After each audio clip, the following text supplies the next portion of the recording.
Please subscribe to this channel, so that we are more enthusiastic in providing the best video for you.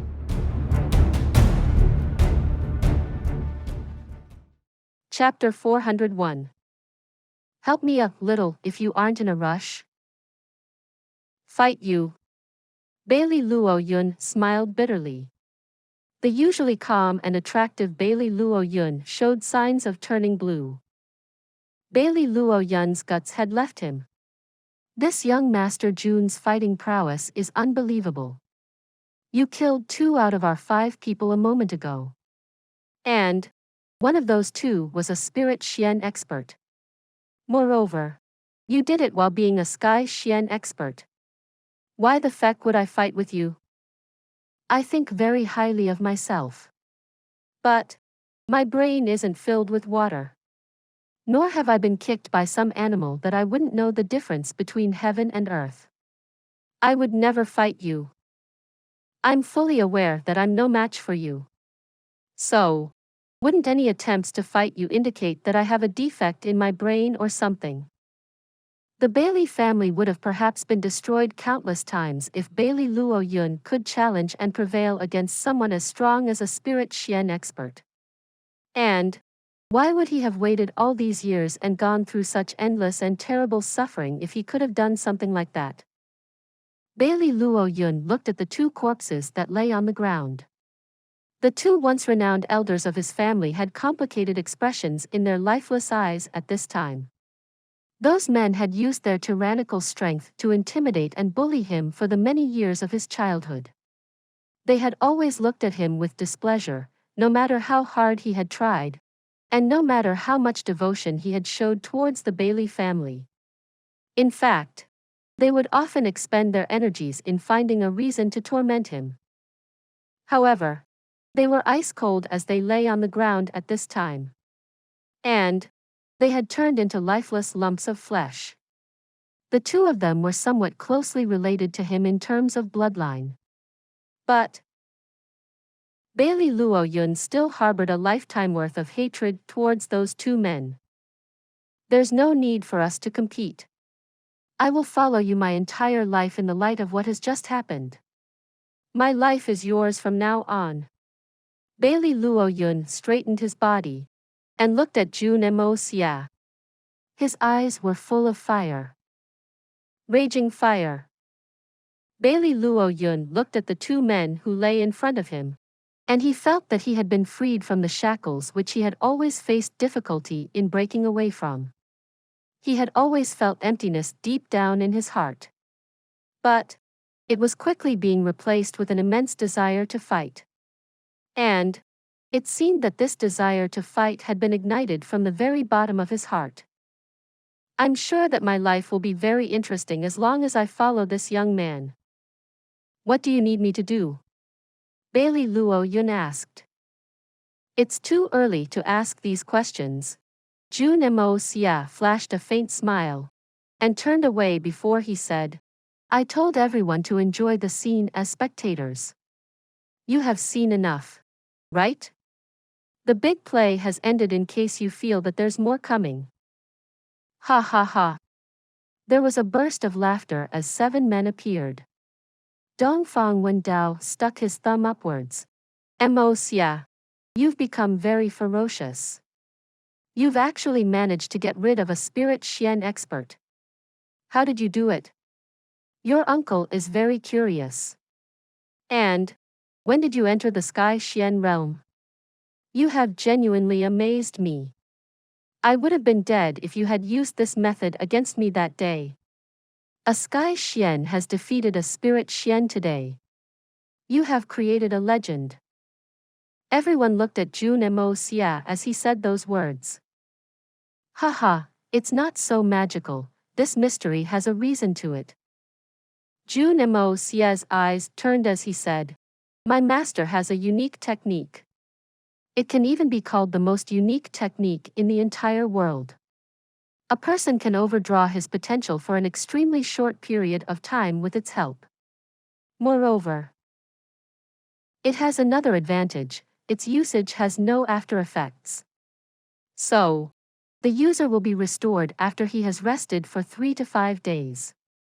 It's not like those other, secret, techniques which drain one's strength quickly, or cause injury, or shorten one's life and whatnot. Those techniques are trash. Moreover, I had heard that Bailey Xiongfeng had a running stomach right now. And he didn't have any strength left as a result. Otherwise, I wouldn't have been able to defeat him despite my breakthrough. Everyone gnashed their teeth in annoyance. What bullshit explanation is this? Bailey Xiongfeng had a running stomach? Who has ever seen a spirit Xian having stomach problems? A spirit Xian won't have stomach problems even if eats a belly full of highly toxic food. However, the explanation he had given before was very shocking. That secret method can help one overdraft their ability for a short period of time. This was astonishing in itself. However, the fact that was even more astonishing was that the price of using this ability was only a rest of 3 to 5 days. What kind of secret technique is this? It's not surprising that he has no regard for anyone in this world. This technique is too much. However, it's a secret technique. So, how can he reveal it to us? The 7 experts had their hands tied in this regard. After all, that secret technique involved someone else. And they couldn't dare to provoke such a powerful and mysterious person. There's another matter I wish to discuss. I have a small request for the 2 seniors. Jun Moxie smiled merrily, and turned towards Duanmu Chaofan and Skiong and Yi as he cupped his hands. Then, he continued in a polite manner. It can be assumed that the 2 seniors are about to leave this place and return to their families. But, would they be willing to help me a little if they aren't in a rush? Moreover, the 2 seniors would have to expend very little effort to help me with this thing. What's the matter? Sikong and Yi will not decline as long as it's within my capabilities. Sikong and Yi seemed vigilant as he asked that question. He had only met that youngster a few times.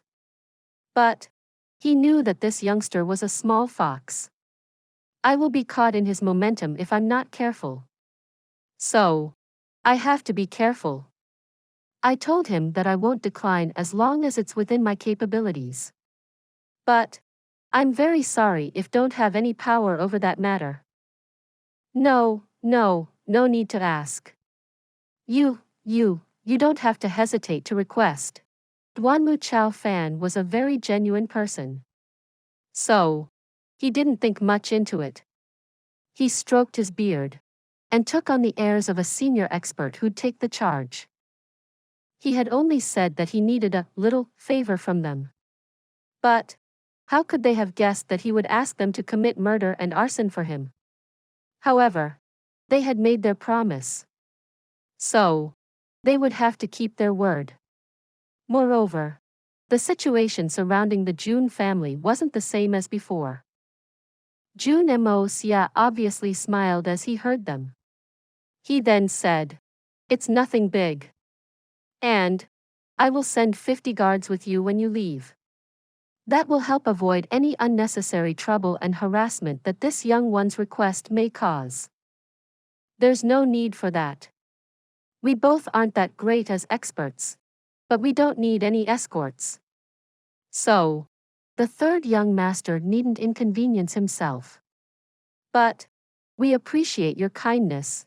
Sikong and Yi shook his head and declined. Everyone else also thought that this youngster's words had sounded somewhat unreasonable. What is he saying? 2 great experts of Spirit Xian realm would be traveling together. Why would they still need an escort? Who would try to rob them even if they were to be careless? Wouldn't that be a moronic situation? Everyone was thinking along these lines when they heard Jun Moxie speak up. I request the 2 seniors to hear me in entirety. The guards I'm sending to escort you will return after you pass from the Bailey family. They will help you pass conveniently, and won't hamper your speed in any way. He. I hope that the two seniors won't take offense at this small matter, and won't form a negative opinion of my request. Everyone became silent. Dang! This guy's shamelessness knows no bounds. The thickness of his skin has reached levels which are unheard of. 6 of the 7 men shifted their gazes and locked their eyes on Jun Xie. Their thoughts seemed rather evident. Is this brat genuinely of your blood? And the only one of his generation at that? How can your upright, plain-spoken, and straightforward family not see this? And why would we need to charter a route through the Bailey family?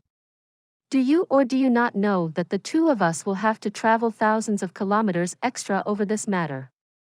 Moreover, he has tried to act like a beneficiary, and has even tried to add emotions to this matter. However, the real purpose of these escorts will be. This is extremely shameless. Sikong and Yi and Duanmu Chao Fan cursed in the secrecy of their hearts. And this reflected in the bitterness of their expressions. The two of us personally witnessed you kill the 2 elders of the Bailey family with your hands. And we now have to go and meet the people of that family. The 2 of us have some status and influence in the society. But this matter isn't pleasant to hear. I can't do this. Duanmu Chao Fan resembled a rattledrum as he shook his head. This leader of the Duanmu family didn't stutter when faced with such a huge problem, and managed to decline very quickly. Moreover, his enunciation was perfect. In fact, it sounded like that of a teacher or a lawyer. The 2 seniors needn't be so polite. The 2 of you had stepped forward in Jun family's hour of need, and disregarded the dangers for our sake. I genuinely admire the divine nobility the 2 of you have embodied. This Mo Xia only wanted to show his respects. And I won't let this trivial matter delay the 2 of you in any way. It seemed as if Jun Mo Xia hadn't heard his refusal. He smiled as he continued. I'm sure that the 2 seniors would never care about a little delay.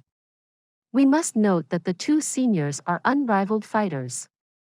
Moreover, they are also righteous. They are heroes. And real men. They would undoubtedly draw their weapons and run to the aid of anyone they see being bullied and humiliated. Third uncle. Senior solitary falcon, tell me, isn't this true? Jun Xie nodded seriously and replied. It's true. These 2 seniors treat your third uncle with the utmost dignity. They are good men. I myself am a witness to it. The solitary falcon's expression was also solemn as he spoke up. Their reputations are genuine. We have gotten along well in these few days. They aren't immoral men. Sikong and Yi and Duanmu Chao Fan were left open-eyed and open-mouthed. In fact, the 2 had become speechless. These men are unreasonable. That uncle-nephew duo and solitary falcon are singing the same tune. How can we be considered immoral men if we refuse to accept their task or not do our best to complete it? In fact, we won't even be considered men if we were to decline. This is too lowly. Jun Xie used to be straightforward and upright. His sense of justice had transcended the clouds. But even he has become crafty because of this cunning nephew of his. The 2 of them felt so gloomy that they wanted to hit a wall. How could they not agree after all this had been said? They simply couldn't say no in this situation. Dang it! You kill a man. You dig his grave in the corner. And then you want us to clean up after you? And you don't just wish for us to clean up, you want us to clean it spotless? And you don't just want us to clean your mess spotless, but you also want us to go the extra mile after it? What the feck is this? They were being pushed. But they couldn't push back. Duanmu Chao Fan and Sikong and Yi stared blankly for a while before they suddenly jumped up and said, Dang it! We should start on our journey and get to work. We have to take quick advantage of time. Otherwise, who knows what will happen if they receive the news of these deaths from the rumors. We must quickly be on our way. We admit defeat after having faced you, uncle and nephew, haven't we? The two men quickly turned around and fled. In fact, they left in such a hurry that it seemed as if they were two fishes trying to escape from a net. We shouldn't stay in the company of this uncle-nephew duo any longer. God knows what they will ask us to do further. They might just sell us off for a good price. Please subscribe to this channel so that we are more enthusiastic in providing the best video for you. Chapter 402. Good and evil will eventually be distinguished. The heavens' justice can't be escaped. Jun Moxie laughed out loud. Then, there was a whistling sound. 50 members of the Heaven Destroyer team had already been ready to escort the two experts away from southern Heaven City. It was when they had gone about 50 kilometers away that Jun Xie and his companion became gloomy. And this had happened because they had realized something. They hadn't brought anything with them for this trip. They had forgotten their luggage bags. In fact, they had even forgotten the basic necessities. The money and everything else was inside those bags. Moreover, they couldn't function on an empty stomach. After all, even spirit Xian experts needed to eat. And how could they eat good food without paying money for it? The two of them turned around as they realized this. However, they saw that the 50 men were silently following them in strict order. And each one of them was carrying things that seemed somewhat familiar. But we are seeing these men for the first time. So, why do the things they're carrying look familiar? That can't be, right? Those are our things. Dang! This brat Jun Moxie managed to predict our reactions to accuracy. He had already asked these guys to pack stuff from our luggage so that they could carry it. Moreover, the way they're carrying our things is quite good. They looked at the 50 men carefully. The strongest of them was only at the Gold Xian realm. But all of them were uniform in that regard. And this was because all of them were at the Gold Xian realm, they only differed in terms of internal levels of the realm. Moreover, each one of these men looked grim and tough. They had a fierce look in their eyes. In fact, it seemed as if a cruel aura was spreading from their very souls. Are these a group of men? Are they merely Jun Moxie's bodyguard? Dang! These people are more like ferocious wolves on a cold winter night. They're covered in murderous aura. The spirit Xian Jun Xie was both terrified and moved at that sight. It wouldn't have been surprising if only one or two of them were like this. Many powerful families train a few cold-blooded warriors of the highest quality like these men. But this Jun Moxie has managed to train 50 of such men. This is shocking. However, this wasn't that strange in reality. These originally hapless guards had been waiting for their deaths to come. However, the extremely powerful third young master Jun Moxie had made them go through a cold and cruel transformation. So, how could an ordinary guard compare to them? It wouldn't have been an exaggeration to say that those men were like killing machines at this moment. This team was headed by a man with cold and sharp facial features. He had a towering stature and a dark skin tone.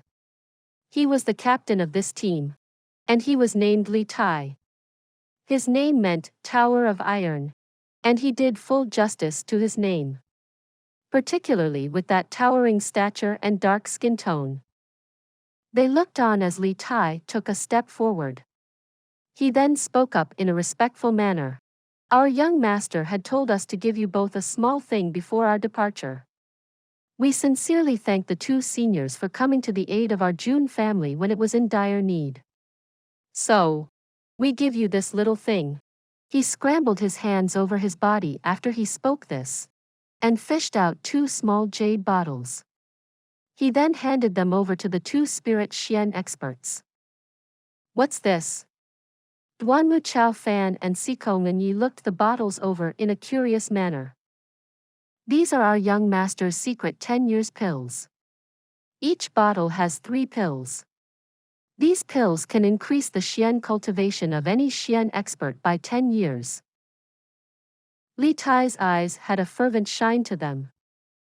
And the only reason behind that was the faith his young master had placed in him. This is a unique thing. Who wouldn't consider it as an exceptionally valuable treasure? People would keep it close for the fear of losing it. But the young master had given it to me for passing it on to other people. Moreover, he didn't just give me 1 pill, he gave me 2 bottles which had a total of 6 pills in them. This was a matter of glory for Li Tai. Moreover, it showed how much faith his master had placed in him. Oh.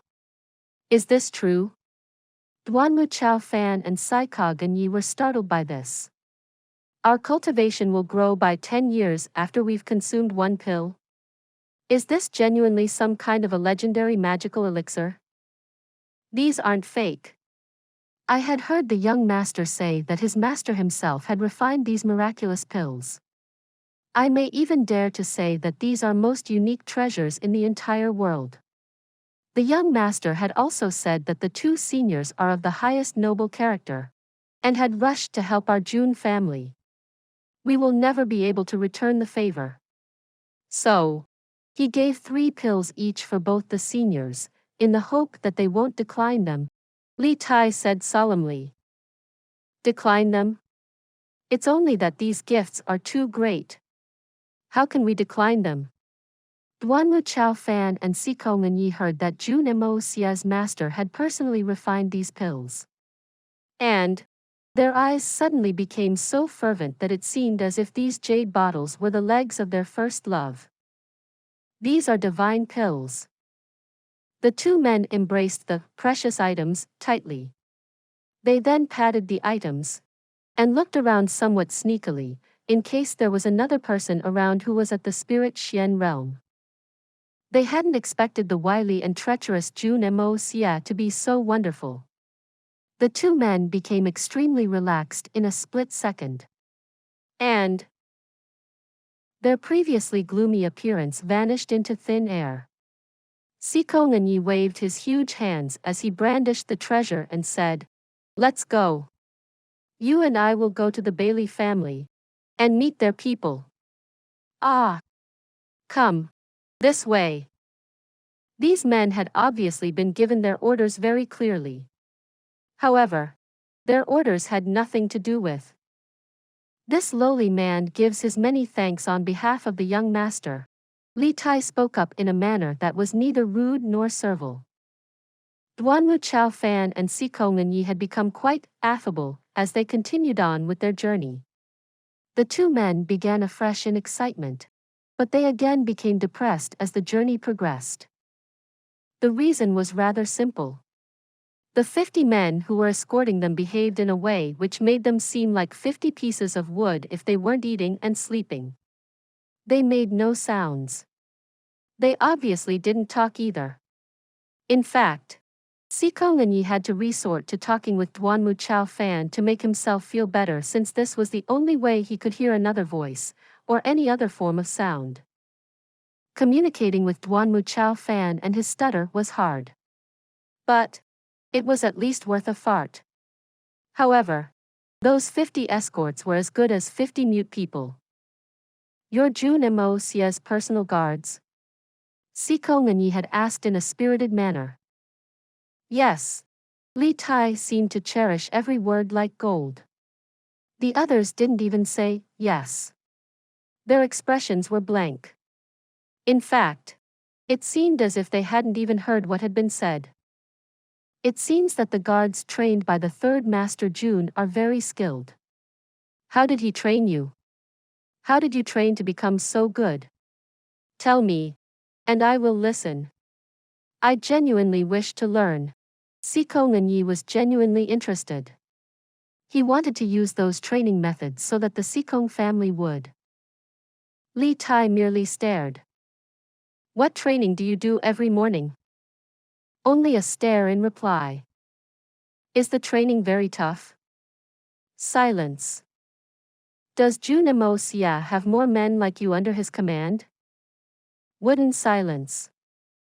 The third young master's master is very fierce. Li Tai's eyes had started to seem impatient by now.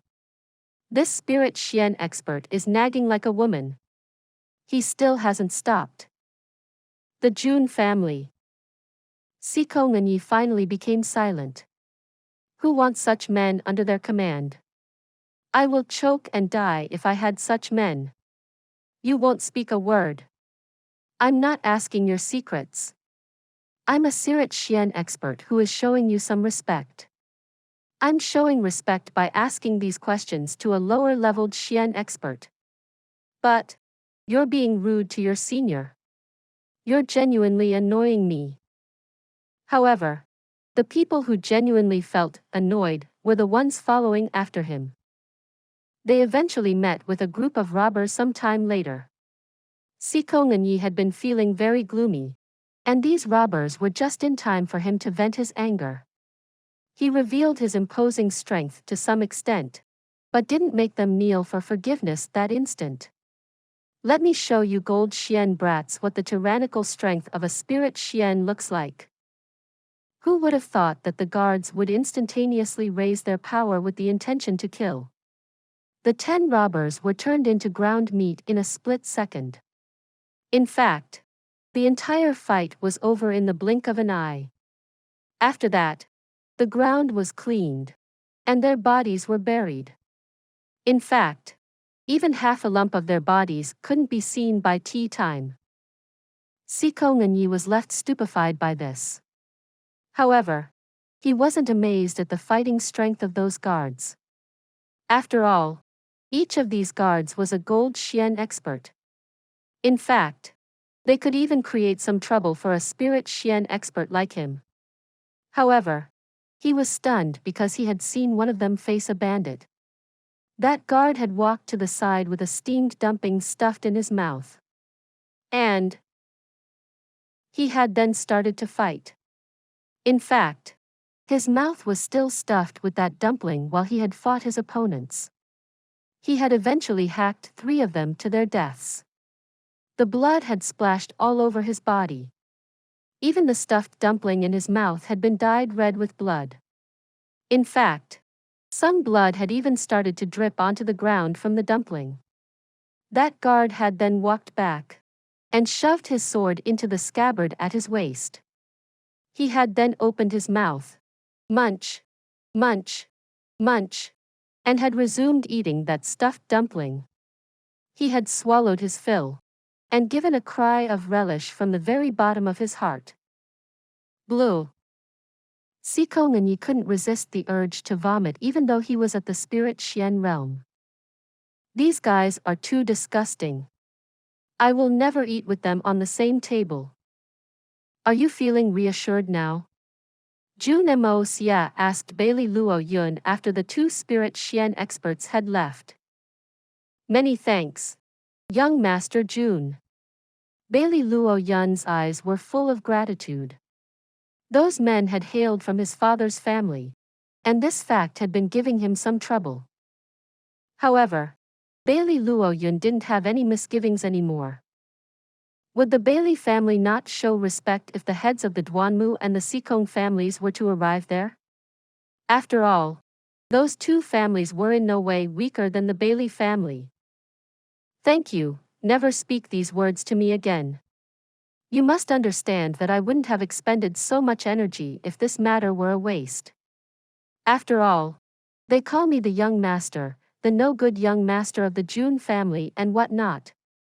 Jun Moxie smiled. He then took out a folded sheet of paper from the sleeve of his white robe and handed it over. This is what you need to accomplish over the next 2 months. And this must be done in 2 months only. You can come and find me in the Tianxiang city afterwards.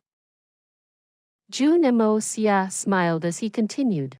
We will look after your family even if you aren't able to finish this task in 2 months.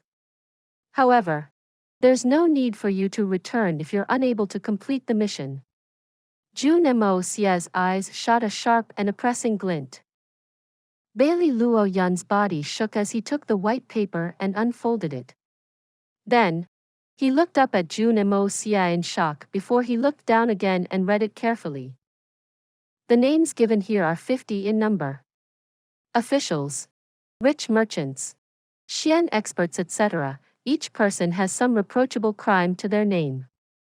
I want you to kill these 50 people within 2 months and succeed in making your own name.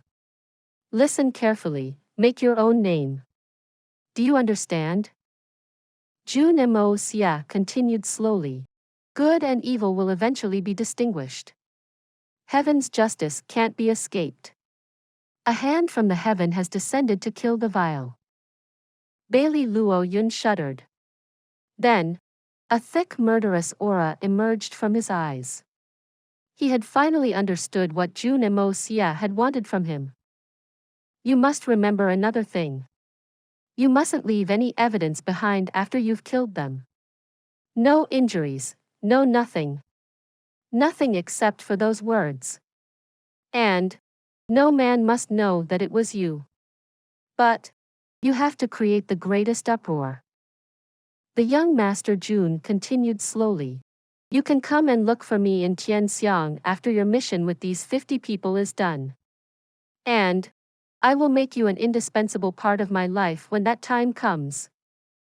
Bailey Luo Yun nodded solemnly. He then folded that piece of paper very slowly. In fact, he did it carefully and delicately. The young man's face was still as calm as before. And he was still looking down. But a fire had already lit up in his eyes. Please subscribe to this channel so that we are more enthusiastic in providing the best video for you. Chapter 403. I will never shirk away. Bailey Luo Yun's mind had formed a target in a flash. He even had a plan by now. But he didn't talk about it. He was simply going to execute it. The plan would seem incomplete if he were to talk about it. So, talking about it would be no better than empty words.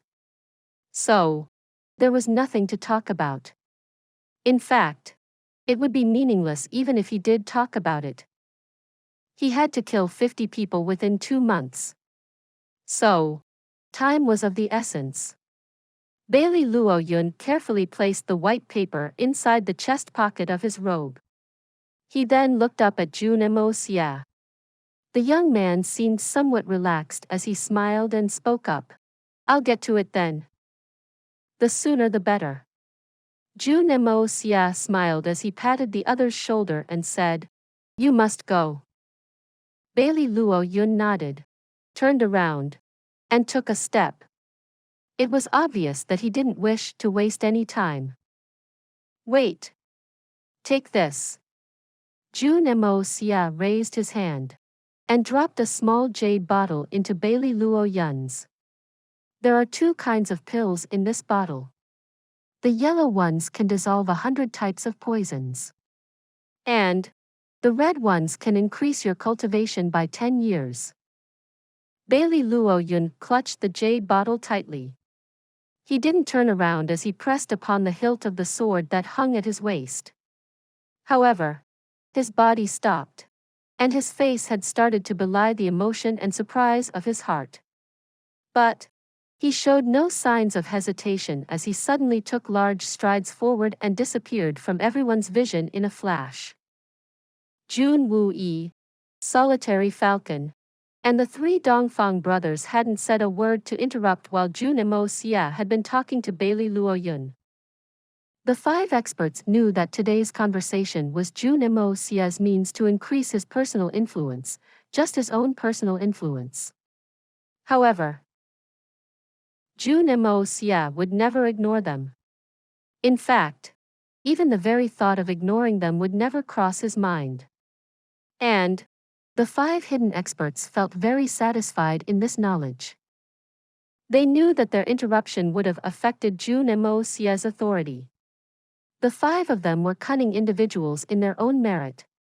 So, how wouldn't they have known this? They saw that Jun Moxie was finished with his matters. Jun Wuyi glanced at the 3 Dongfang brothers and said, "Come here. Moxie. We have something to tell you." The solitary falcon smiled and spoke up. "You guys talk. This old man will take a stroll." He said this, spun around, and disappeared without a trace. He had more or less guessed what those people were going to talk about. But the solitary falcon had no interest in it. He only wanted to advance through his cultivation's barrier and forge ahead with his new moves. What do I care about relationships between men and women? What do I care about making love? That's their business. The great master solitary falcon was in no mood to participate.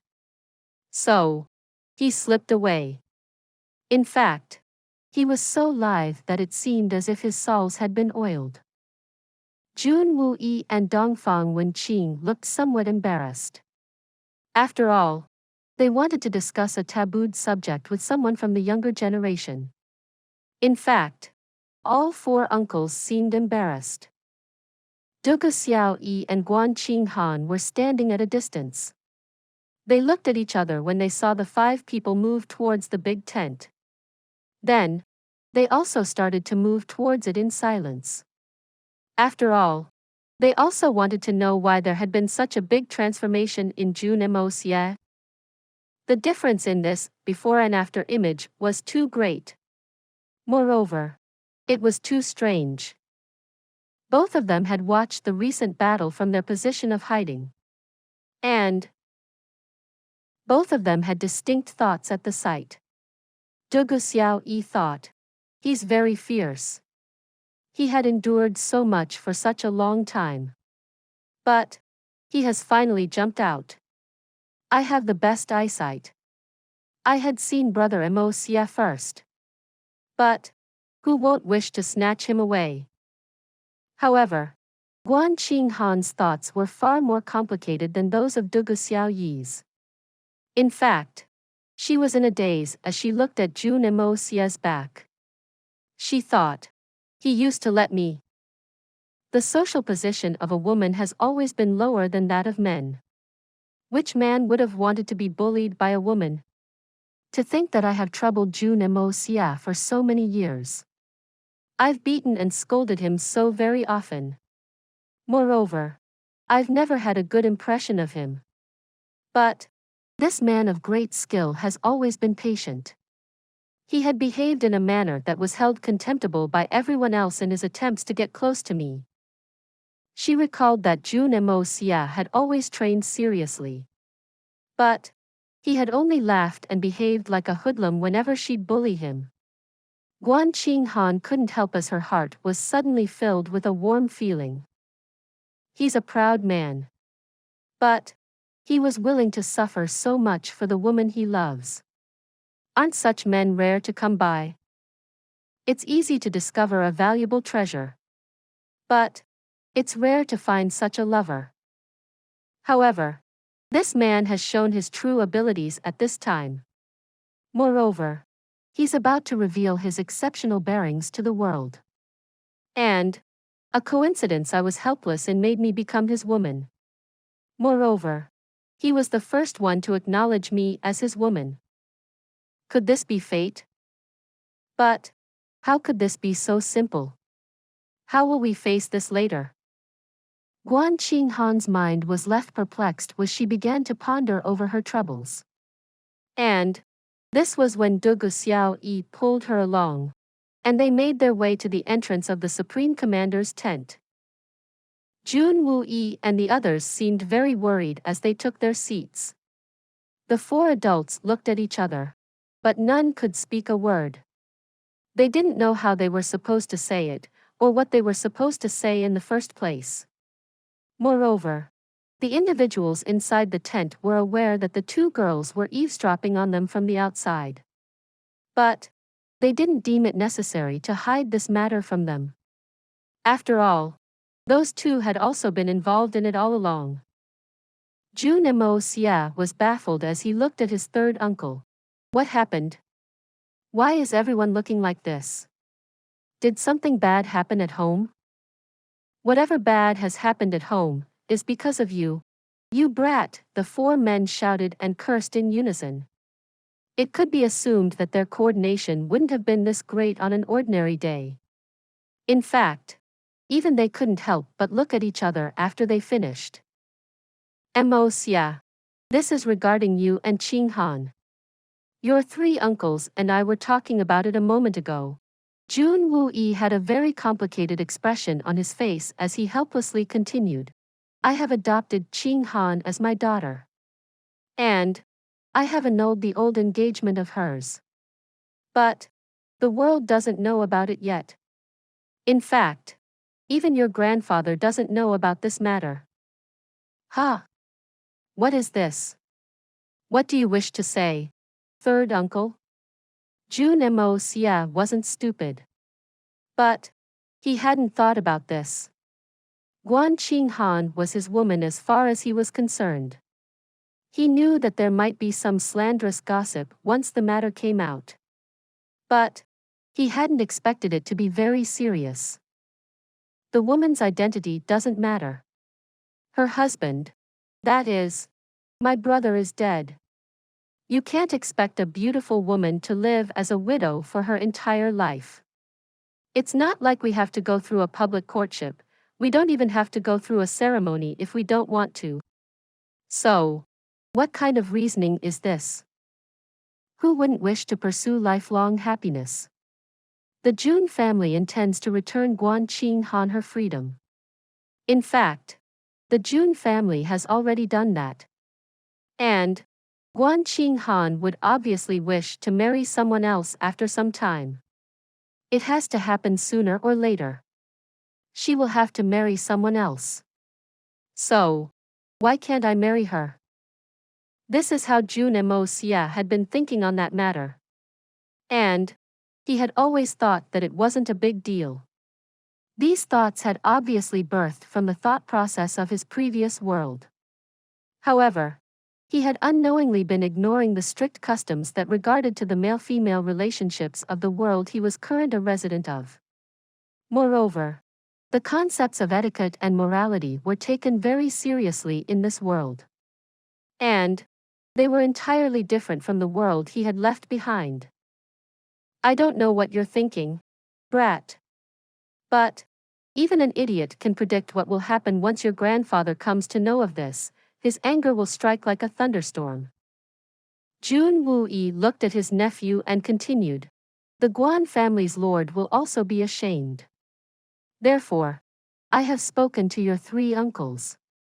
And we have decided that you will follow your uncles to the Dongfang family once the army strikes camp. You will see your mother. And meet your grandmother. After all, it's been 10 years since you've met them. You will continue to get love from your own blood over there. Meanwhile, I will try to resolve this matter as quickly as I can. You will return only once your grandfather's rage has been pacified. Otherwise, I don't know what your grandfather will do in anger. Jun Moxie frowned. He hadn't gotten the hang of what he had heard. Third uncle, what do you mean that I should go away till everything calms down? You aren't an idiot, you brat. You know well what I meant. Jun Xie sighed and replied. This matter will result in a lot of things. So, we will have to negate many negative effects from this matter. What negative effects? What will grandfather do in anger?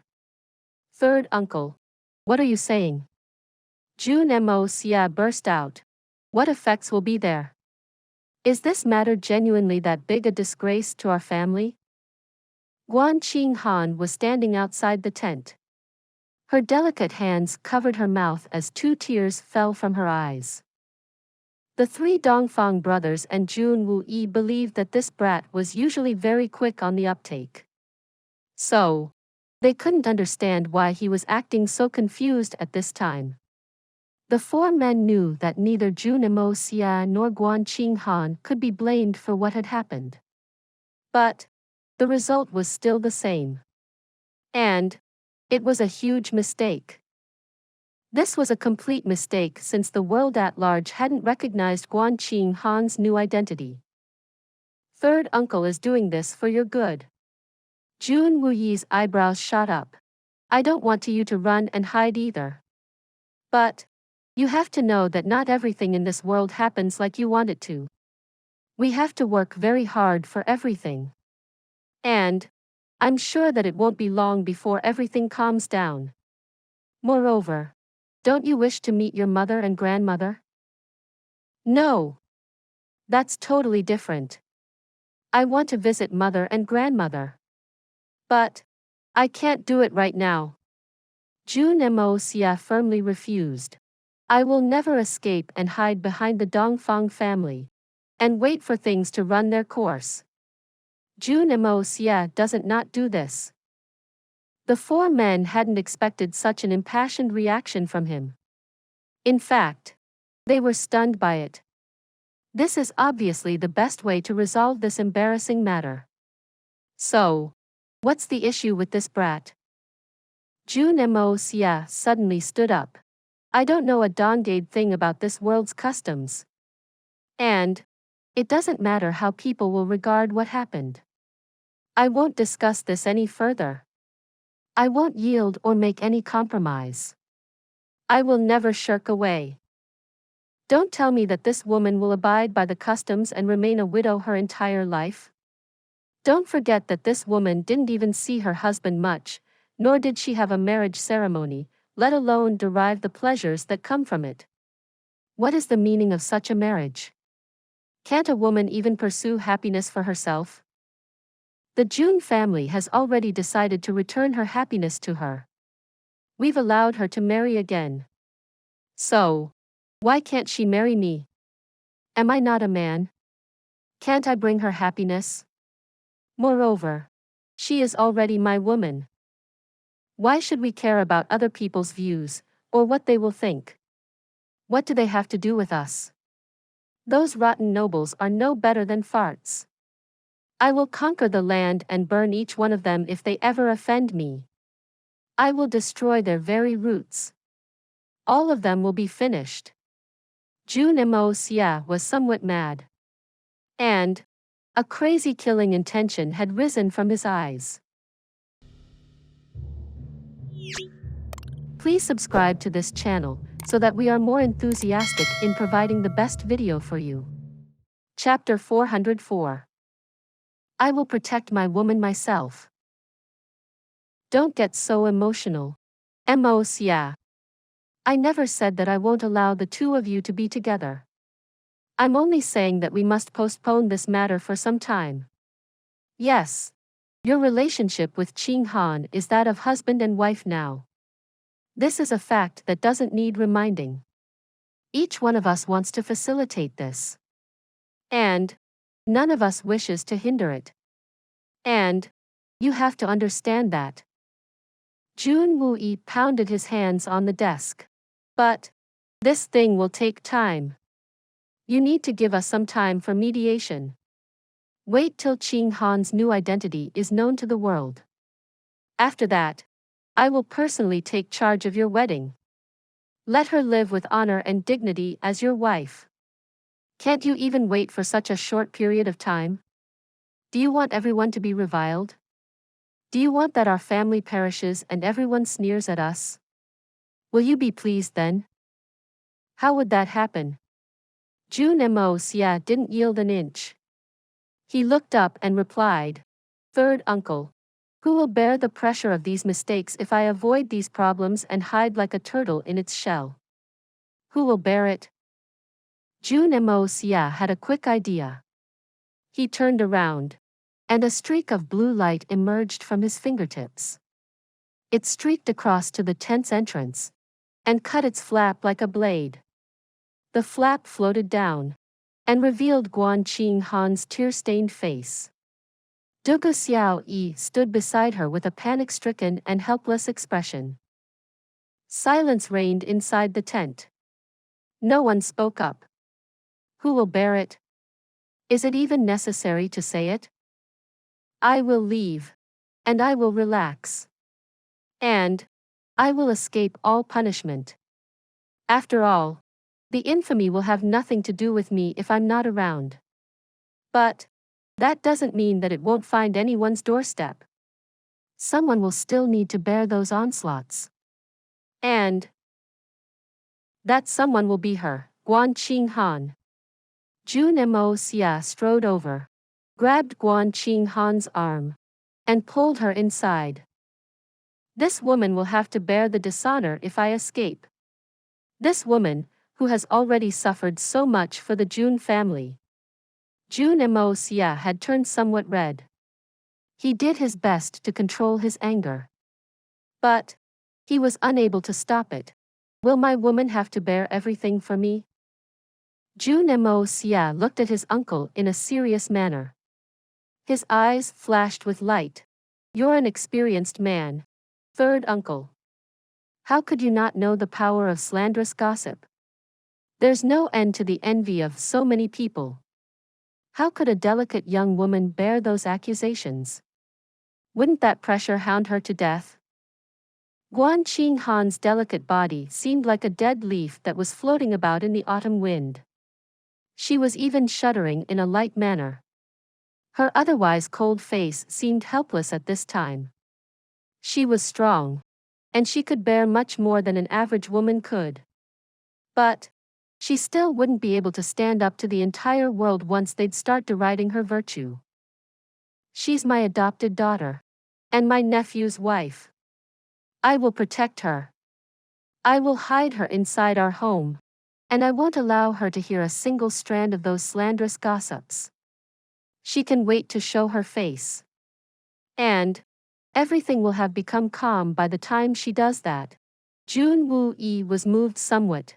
Do you think that I wouldn't even have known this much? Will this situation ever calm down?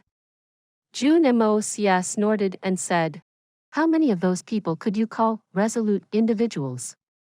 There are many who are bored out of their minds. There are many who can sleep with prostitutes. Yet they act high and noble on the outside when they criticize others. Am I seeing less here? This crisis will perhaps never be resolved unless I assert myself. They won't stop unless Guanqing Han kills herself. They will only stop once her blood has wiped this matter clean. Therefore, I will protect my woman myself. Jun Moxie's voice was extremely sharp. He seemed to be brimming with a murderous aura as he straightened his back and gazed loftily at the four men. This is my responsibility. I won't avoid it. I'll never do that. I don't care about her previous identity. I only know that she is my woman now. And she became my woman to save me. Jun Moxie's shining eyes were full of killing intention. And they shone even brighter as he continued. I don't care what happened before. And neither do I care about what my feelings were at that time. I only know that Guanqing Han is my woman. She is Jun Moxie's woman. And no one can ever even dream of harming her.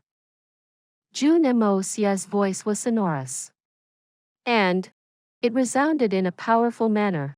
Would I be able to call myself a real man if I hide from the truth and make my woman deal with the mountain-like burden of an ocean of criticism in my stead? Jun Moxie sneered and continued. Would I be regarded as a real man if I run and escape from my responsibility? Would I still be me? Don't forget the Jun family's teaching. Having the *LLS doesn't make you a real man. It is the indomitable spirit that does. So what if everyone comes to curse and criticize us? Jun Moxie smirked with arrogance. I will support my woman in this world. I will continue on my path, even if I have to kill everyone else in the world. I won't retreat even after 10,000 deaths have stained my path. Guan Qinghan suddenly and involuntarily broke down and started to cry bitter tears. And her weeping was loud. She had been worried about this matter since the previous evening. In fact, Guan Qinghan didn't know how she would face everything if Jun Moxie were to go into hiding. She perhaps would have killed herself. However, each word of Jun Moxie's was strong and resolute. In fact, each of his words was a decisive blow which could kill any enemy. This man isn't speaking with honeyed words. And he isn't pledging his undying love either. But he's ready to set himself against the world for my sake. Moreover, he's even ready to fight against the morals and ideologies of the society at large. He will fight the entire world for my sake. Which man would ever have taken such a step for his woman? The misgivings of Guan Qinghan's heart had vanished in an instant. Dugu Xiaoyi looked at Jun Moxie's upright body. His words seemed like a declaration of war. His eyes seemed to have been brimming with affection. And then, she saw Guan Qinghan's expression. The little girl obviously couldn't help become envious. If only he does something like this for me one day. Haha, good. Jun Wuyi's serious voice had suddenly changed. His face had started to brim with admiration. He clapped and said, "Good. You are worthy of being called Jun Wuyi's nephew. This is the indomitable spirit of a man who deserves praise. This is a real man." The three Dongfang brothers also looked at Jun Moxie with a sense of immeasurable satisfaction in their eyes. Dongfang Wendao laughed and spoke up. "Good spirit. You're truly worthy of being called the son of the White Commander Jun Wuhui. Very rarely can we find a man with such determination. You're worthy of being my nephew. Your heroism overshadows the heavens. Your uncle will always take your side in this matter, even if the whole world stands against you." Jun Moxie was stumped. He stammered as he asked, "Were you guys testing me from the start?" It wasn't a test. Jun Wuyi was very pleased as he looked at his nephew. "We are very helpless in this matter. And it would have ended at that if you had agreed to hide. After all, the customs and values of this world are very strict. No one would dare to take them lightly. So, hiding from this matter is also understandable. However, it has always been a young master's job to take such responsibility on his shoulders. And, especially if that young master is a real man from the Jun family. Not many people in this world would have taken this responsibility. But you've made your uncle proud. Moxie. My nephew didn't disappoint me. You are a real man with indomitable spirit. And don't worry. Your uncle will do his best to help you. And we will get the desired results. But your grandfather is also there. So you will have to suffer some pain from that side. I can't help you with that." Jun Wuyi smiled. Jun Moxie nodded and gnashed his teeth as he said, "Don't worry, third uncle. Your nephew will remain steady. I have taken this path. So I will have no regrets even if I have to kneel. I'm willing to go to any extremes." "Good. Good spirit." Jun Wuyi and the three Dongfang brothers cheered loudly. Guan Qinghan looked at Jun Moxie's determined expression. And she couldn't help but erupt with a feeling of tenderness. An indescribable sense of security had bubbled up in her heart. She couldn't help as she silently lowered her head and blushed. Dugu Xiaoyi was pouting at her side. Her cheeks were very bloated, and her eyes showed that she hadn't resigned to what was happening. Jun Wuyi seemed in high spirits. He bent on his desk and scribbled something on a paper for a while. He then threw his quill away and shouted, "Someone, come in." A personal guard hurried inside. "Quickly send this letter by an eagle to my father in the capital. This is top secret. And very urgent." Jun Xie ordered coldly. "Yes, sir." "I, the Supreme Commander, give a first-class order to the officers and men of the army. Keep your lips sealed. I will act in accordance with the military law, and I will execute the entire family of the man who dares to divulge this secret. In fact, I will extinguish them to the 9th generation." Jun Xie's voice was full of killing intention. That blood general had exceeded his authority for the first time, and he had issued a non-combat order for the happiness of his nephew and the future of the Jun family. But the killing intention in his voice was so strong that anyone who heard it would realize that Jun Xie wouldn't care about the amount of blood on his hands if they disobeyed that order. He would easily make a mountain of corpses and run rivers red with blood if he had to. "Yes, sir." The order passed quickly to the 20,000 officers and men, and left each one of them to shiver. The two squads who had been besides Jun Moxie's tent trembled even more than the others. They had been acting recklessly, and had been discussing this matter since that day. It hadn't gone out yet, but they had still been talking about this matter in some detail. However, the members of those two squads had fully understood the meaning of this order the moment it was relayed. In fact, each one of them felt as if they had started to hover close to the very gates of hell. Those two squads suddenly became extremely orderly and disciplined. In fact, they could even be considered a model squad now. It seemed that two lowered voices had been discussing something on a distant tree while Jun Moxie had spoken those words. It was also evident that the two voices were in disagreement. "This is very unexpected, elder sister." That Jun Moxie was very serious and honorable. He also took the responsibility.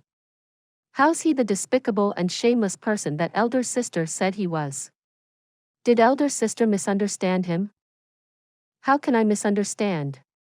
This brat is very despicable and shameless. He must be acting. "Really, are you sure?" The reply sounded very skeptical.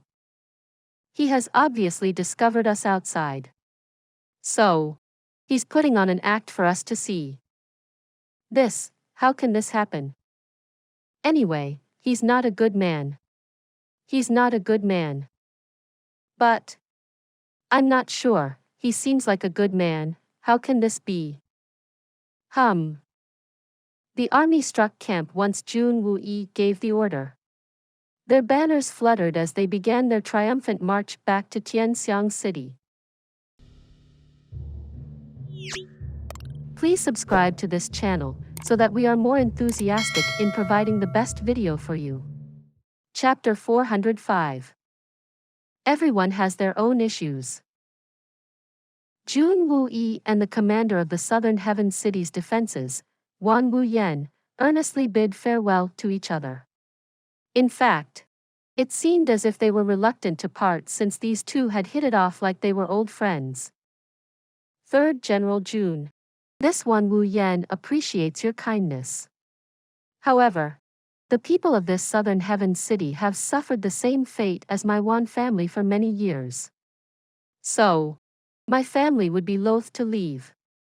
Besides, it is possible that the taxes might increase if I leave. So, wouldn't it be tough for the Southern Heavenly City's elderly if I leave? I'm content to guard this city till I die." Jun Xie had proposed he would petition for Wan Wuyan to be transferred to him at a later date. However, Wan Wuyan had flatly refused without any hesitation. "I won't put this proposal forward if that's the case. Moreover, this Wu Yi will try his hardest to ensure that General Wan Wuyan retains his position as the commander of this city's defenses if the Ministry of War ever decides to transfer you. Jun Xie cupped his hands and spoke up in a profound manner. Many thanks, Third General Jun. Wan Wuyen was overjoyed. He cupped his fists as he stood up and said in a solemn manner, "This Wu Yan can't accompany the Supreme Commander unhindered throughout the world. It's a matter of real pity. But I have no regrets. I only hope that the Supreme Commander's heroics spread far and wide like the wind. And may he accomplish great fame and glory. May my Tian Xiang conquer all. Take care, Supreme Commander. We shall meet again." The two men made their salutations in a heavy manner since they were reluctant to part. The sound of the hoofbeats rose like a whirlwind. They started slowly, but they quickly sped up and formed a powerful torrent of steel. The army's fluttering banners made whistling sounds against the autumn wind as they moved. This might army had set on its course northwards. Tian Xiang's army moved in a long and snaking formation. It surprisingly maintained good order as it flew northwards to mark its triumphant return. Not a single regular soldier had been lost in that battle at Southern Heaven City. Everyone had come prepared for bloodshed. And all of them had readied themselves to sacrifice their lives. Therefore, everyone was overjoyed at this time. Everyone had thought that going to this battle had meant a certain death. A soldier's career is one of blood and steel. Orders are like mountains, and death isn't to be feared. However, all men have a fear of death. Even the most ferocious of soldiers aren't an exception to this. Any man would feel sorrow when the thought of his death would cross his mind. Moreover, this army had been sent to face a force that could wipe out an army 10 times stronger. However, no one had thought that the infamous, powerful, and lethal Xian Beast uprising would cause no great casualties to their numbers. Even the opportunity to send troops from reserve force hadn't arisen. In fact, many hadn't even suffered scratches. It could be regarded as a strong start but weak finish. And the troops were now making their return to the capital. However, no one celebrated as they marched back. In fact, it was like everyone had woken up from a nightmare. However, everyone was happy since they were returning home. So, their strides were long and brisk. And the young masters from the powerful houses who had been named by the emperor to participate in this war were also feeling like they had escaped death. Moreover, their party had also lost only a few guards. They had journeyed out for the first time. Yet, it seemed that they had made a huge contribution. The 300 soldiers who had gone to battle also contained guards from many powerful families.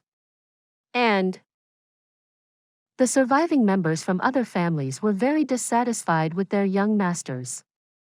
But they couldn't express it. Young Master Jun will give 200 taels in silver to each survivor from his guard. Moreover, he will look after the families of those who had died in battle. You must know that we've also come here for your sake. Otherwise, who'd come to this area to throw away their life?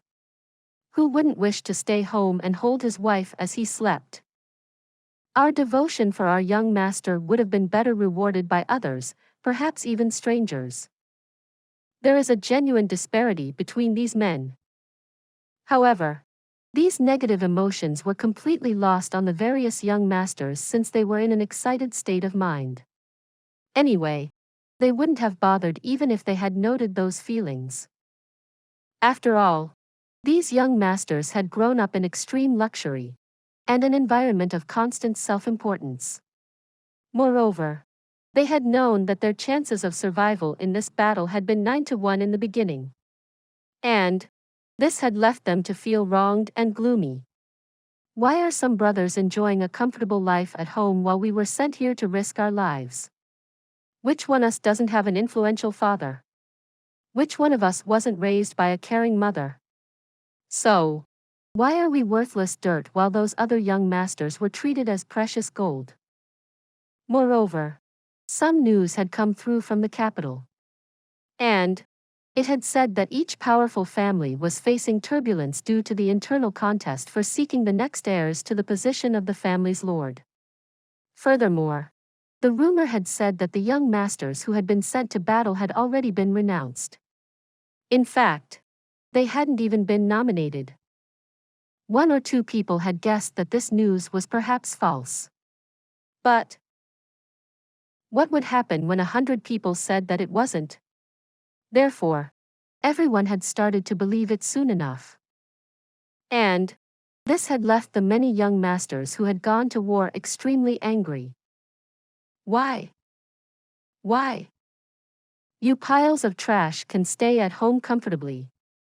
Yet, you still receive the nomination for the seat of the family's lord. We go to wars and face grave dangers on the other hand. However, even our very nominations are cancelled despite everything. You're trash. We're heroes. This glory has come in exchange of following orders. We didn't take to the battlefield. But that was because we had no opportunity. But this doesn't mean that we didn't try hard enough. In any case, we were at the battle. And that too at the cost of our life. We are coming back. And with an outstanding military service to back our merit. Therefore, the young masters of the various families had turned into fighting cocks. Moreover, their fighting spirits seemed very high. In fact, the eyes of each one of them shone and produced a cold killing intention which couldn't be subdued. And this killing intention was obviously directed towards their families, particularly towards their brothers who had reaped without sowing. So, they gnashed their teeth and prepared themselves for the fight. One could imagine that these young men would be like a pack of crazed red-eyed wolves when they'd return to the Tianxiang city. They would show no quarter to those in their families who had schemed to covet the family's top seat. They would launch an unending and ceaseless struggle for power. However, they were completely unaware that their brothers in the capital had been in a state of panic ever since the news of the army's safe and triumphant return had reached the city. This news hadn't even subsided when everyone had started to heap glory on the young masters who had gone to war. People had obviously started to say that those young masters would be the ideal heirs to the family's top position once they'd returned. In fact, it didn't even matter if they had genuinely taken to the field or not. They had done an outstanding military service since they had put their life at risk by participating. And this illustrated the problem rather clearly.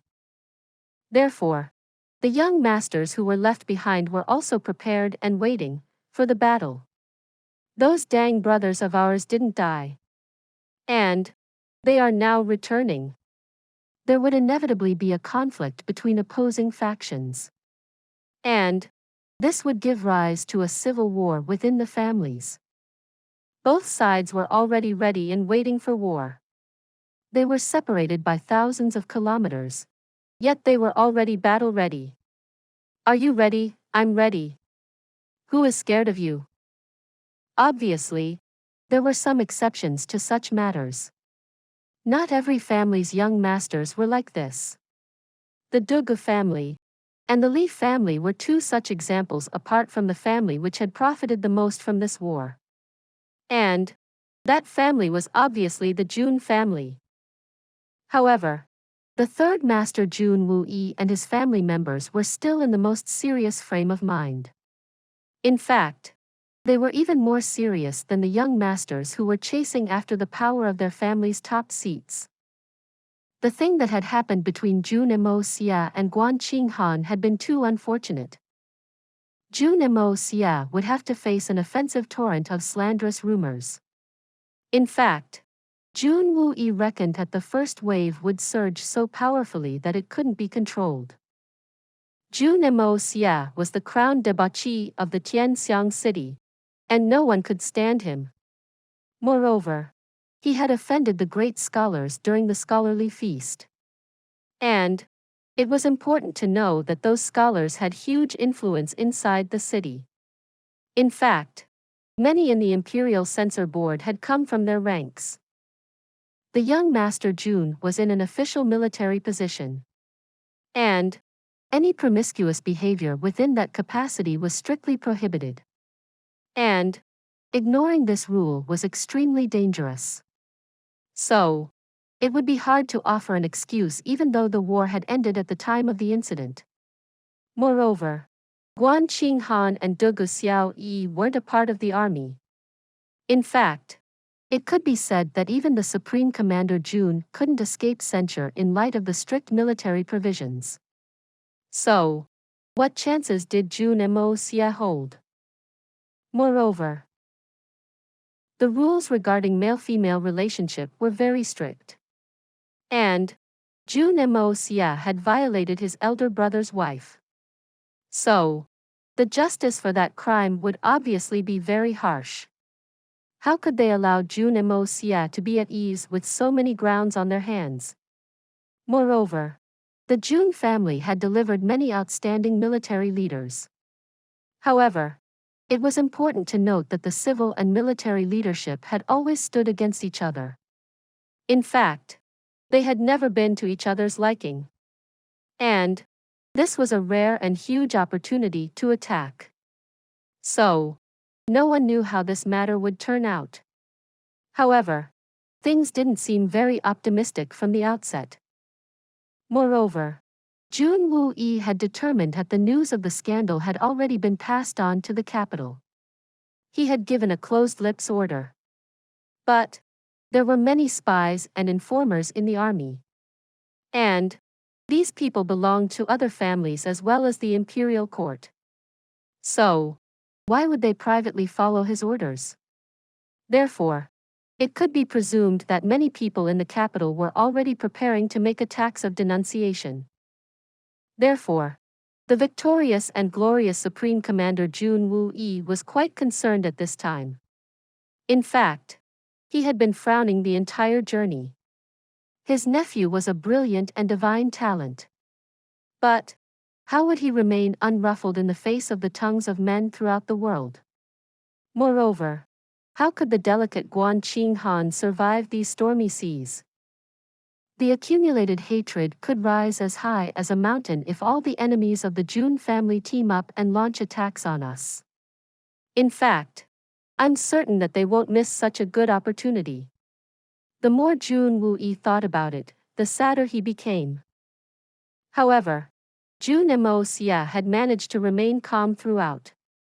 It didn't even seem like he wasn't on the eve of facing an earth-shattering offensive of public opinion. In fact, there wasn't a strand of botheration in his eyes. He was very relaxed. In fact, he had even used the remaining of his personal guards to act as vanguard once again. Jun Moxie's objective was simple.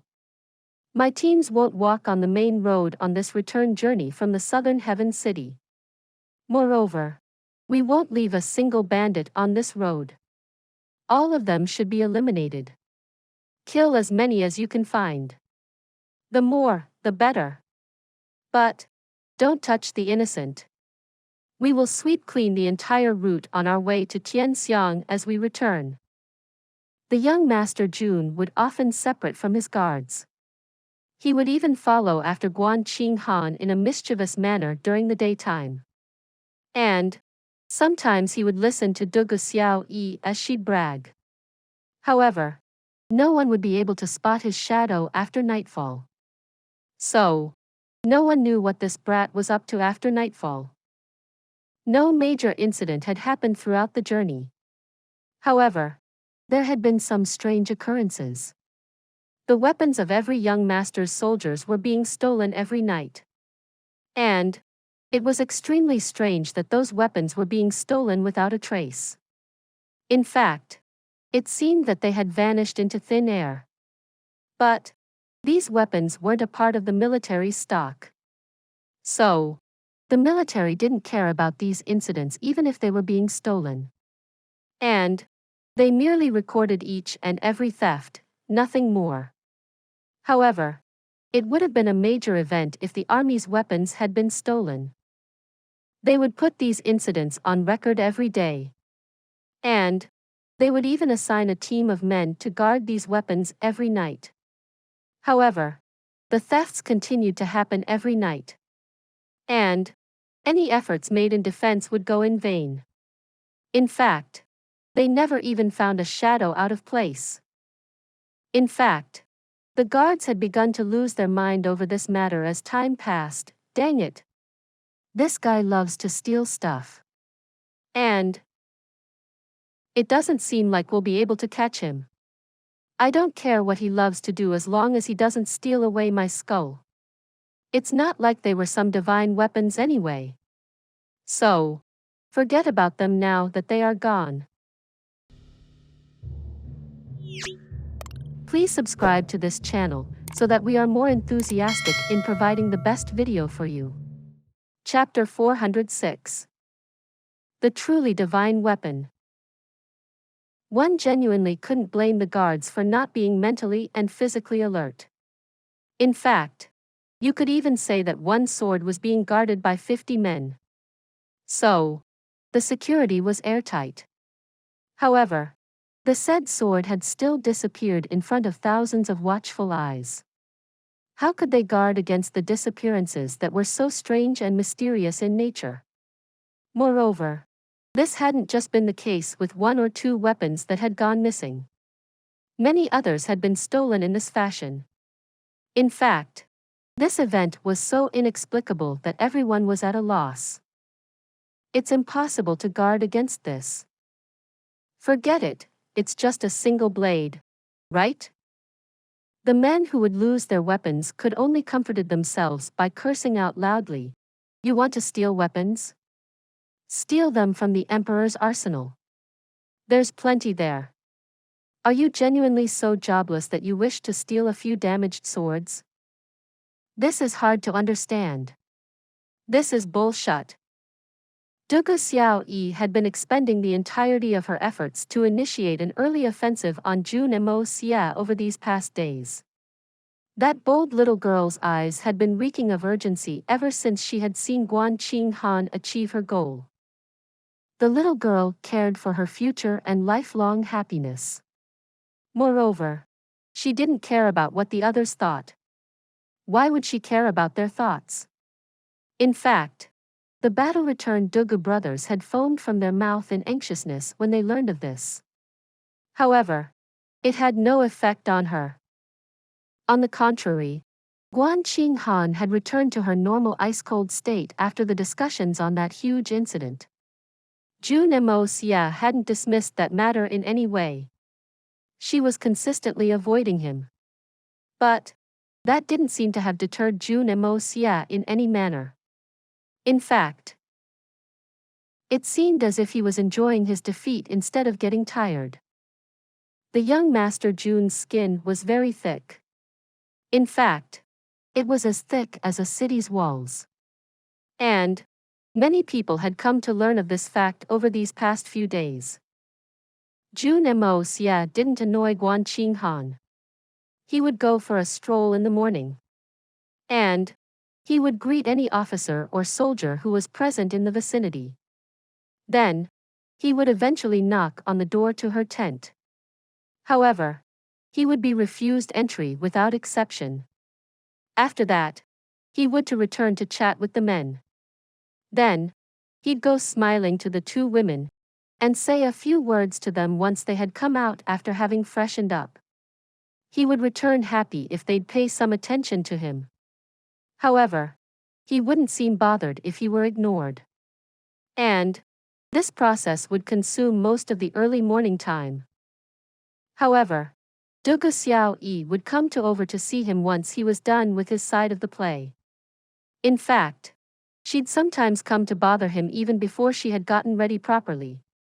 The little girl would use the exact same method which Jun Moxie would use on Guan Qinghan.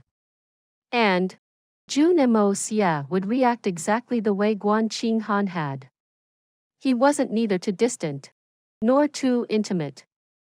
He only kept a reasonable distance. However, Dugu Xiao Yi became extremely bold as time passed. And she continued to fight back despite the setbacks. And this entire process would continue to play in a loop. In fact, their attempts had become increasingly potent as the frustration had increased. However, the three individuals continued to circle around each other in this fashion. This cycle would continue throughout noon. And it would start in the evening all over again. However, the soldiers eventually lost interest in watching this drama as time passed. You three can't make any substantial headway. You're always wrangling like this. Don't you feel vexed? Dang! We feel vexed when we look at you even if you don't. However, there was another very strange thing that had been happening of late. Most people would be lively early in the morning. They wouldn't seem dispirited to say the least. However, the young Master Jun had been looking tired after he'd wake up over the past few days. In fact, it seemed as if a good night's rest hadn't done any good to him. Moreover, this had been happening every day for a few days. In fact, it seemed as if he had started to lose weight. However, he would gradually regain his spirits after he'd eat a meal and take some rest. Everyone was obviously baffled by this. The third young master appears less tired at night. But he's alone at night. So, why is he so tired in the morning? Moreover, we don't see him doing any work during the daytime. So, what's going on? Young ladies Guan and Dugu also go to sleep early. So, it can't be because of them either. Then, who is it? His uncle Dongfang Wenqing endured these anomalies for a while at first. However, he eventually called Jun Moxie to the side and cautioned him in secrecy. Moxie, young people must learn to retrain themselves.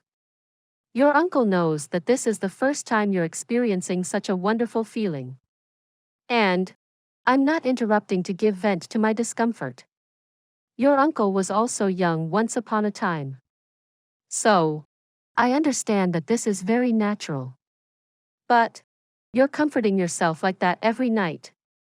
Moreover, it's also very important to keep a check on how many times you're doing it. You won't die if you hold back for one evening. I understand that doing it several times in one night is a lot of fun. But it's also very injurious to the body, especially for those of us who practice martial arts. Moreover, it isn't good for the progeny either.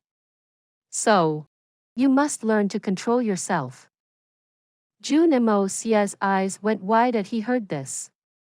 He was stupefied at the heartfelt advice and didn't know whether to laugh or cry. Uncle, you're thinking too much. I'm not. The young Master Jun quickly tried to resolve matters. Good heavens! What's going on? What, I'm not? Dongfang Wenqing glared at first. However, he then sighed and decided to serve him with an example. Everyone here is a man. And I'm your uncle. You think you can't speak up because your narrow-minded uncle won't understand? Are you embarrassed? It's normal for grown youngsters to have such needs. Your uncle is also an experienced person. I was also young in those days. And I didn't have much control either. Alas, in other words, won't I know about things related to this? Your uncle is telling you these things for your benefit. Don't say it's nothing. Just listen to me and comply. Jun Moxie's face had been riddled with dark lines. He had been rendered speechless and couldn't help but feel very gloomy. Uncle is telling me to learn from his mistakes. So, how can I talk back? How can I dare to talk back? Ha ha. Everyone understands. Young people have a massive fire within them. So, control it as much as you can. And Don't make it public. Dongfang Wenqing amiably patted his nephew's shoulder. Then, he returned to assuming the very solemn bearing of a spirit Xian expert. After that, he walked out in a very arrogant manner. In fact, the expert felt very satisfied after having educated a young individual. It's fortunate that I've discovered this early. My nephew hasn't become addicted to it yet. So, I have managed to instruct him quickly. It would have been too bad if it had become an addiction. In fact, it could have become similar to what had happened to me back then. And, one can't change what has already happened. Dongfang Wenqing's face had pride on it. However, some traces of sadness were also visible on his face as walked in a leisurely manner. Jun Moxie later inquired from his other two uncles, and found out that his eldest uncle had many wives and concubines. However, he also learned that the man didn't have any children, there was no one to call him father. So, he continued to take in more concubines since he couldn't achieve the desired results. However, the negative results also continued to pile up along with the increasing number of concubines he took in. And this had eventually turned into a vicious cycle. It was said that the number of wives and concubines Dongfang Wenqing had already reached between 40 to 50. This was a terrifying number. In fact, he could change the duty roster every night, however, it would still take him 2 months to. So that's how it is. Jun Moxie laughed in the secrecy of his thoughts at first. However, a thought occurred to him later. I can use my medical expertise to help restore Uncle's ability to reproduce. It is possible. But, how will I explain it? The old man had gone out of his way to help the young master. And he had consequently attached a bad name to himself. Thus, assisting him at this point wouldn't be proper. In fact, this wasn't even something which should be mentioned at this time. Moreover, he was the young master's maternal uncle. Therefore, his position in society was much higher than the young master's. Then, there was the prospect of what the others might say. Well, that matter could be handled until they got to the Dongfang family. After all, this matter wasn't extremely urgent in its nature. Jun Moxie quickly returned to his tent after he watched his uncle walk into the distance. He turned his wrist, and a bright and shiny sword appeared in his hand. The length of that sword was marginally under 2.5 feet. It was 6 inches shorter than the traditional 3-foot sword. Its thickness was also somewhat lesser, while its breadth was moderate. Its hilt was unadorned, and its overall shape was oddly average, and very ordinary. However, its tip and edges radiated light in all directions. The act of merely brandishing that sword had made the tent's temperature to suddenly drop to a chilling degree. In fact, the tent's temperature had started to resemble what one would experience during the twilight hours of evening even though it was a sunny noontime outside. It seemed like the tip and the edges of the sword were sending out cold flames. In fact, it didn't seem to be radiating rays of light from it. This sword could act as a divine deterrent amongst the soldiers even if it would stay stationary in the young master's hands. In fact, this sword would make them feel that it had been casting many profound rays of light for a long time. Jun Moxie moved his finger along the blade. And a clear and impassioned roar was emitted as a result. It seemed as if a cruel and bloodthirsty dragon that had been asleep for thousands of years had woken up from its dreams, and had roared out thereafter. The sword's roar suddenly filled the air. People in a radius of over 30 meters heard it. And they could help their hearts throb heavily as a result. The countless horses which were stationed nearby went mad with fear and neighed loudly. They felt as if an ancient demon had descended amongst them, the terror they felt was indescribable. Jun Moxie picked up the sword that had been hanging on the tent's wall. It was of average length. He raised it with its tip pointed upwards. Then, he brought it down in a nearly free-fall manner. Screech. Snap. There was a soft noise as the blade shook and a cold light flashed through it to its tip. Then, it broke into two pieces, almost like it was made out of tofu. After that, it fell to the ground. It had been ruined. It sounded as if a sharp sword had swiftly embedded itself into wood. In fact, it was almost inaudible. However, a sword that had been into many battles had been snapped into two by now.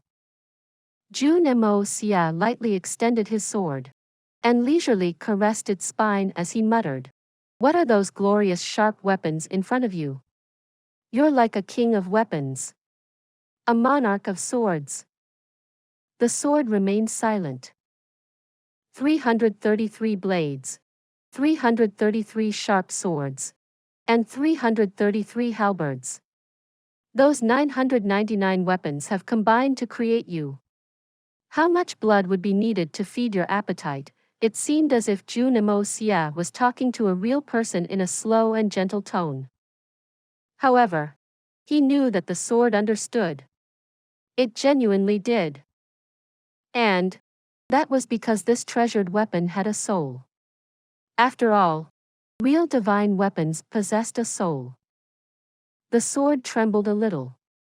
It didn't move, but a strand of strange light moved from the hilt to the tip. It then returned, and came to a stop at its spine. It seemed like the soul of a bloodthirsty serpent was moving back and forth. Jun Moxie carefully kept the sword in his arms, and stroked it in a gentle manner. A strand of blood flowed out, and ran through the sword. It spread throughout the blade, both back and forth. However, the sword seemed as clear as a lake in autumn. It was untainted, not even a speck of dust could be seen on it. It appeared smooth, bright, and clean. This action of Jun Moxie's was very slow, serious, and deliberate. It was like he had cherished this action. I nourish my sword with my blood, and venerate my divine weapon with my soul. This was an ancient traditional ceremony of Chinese swordsmen.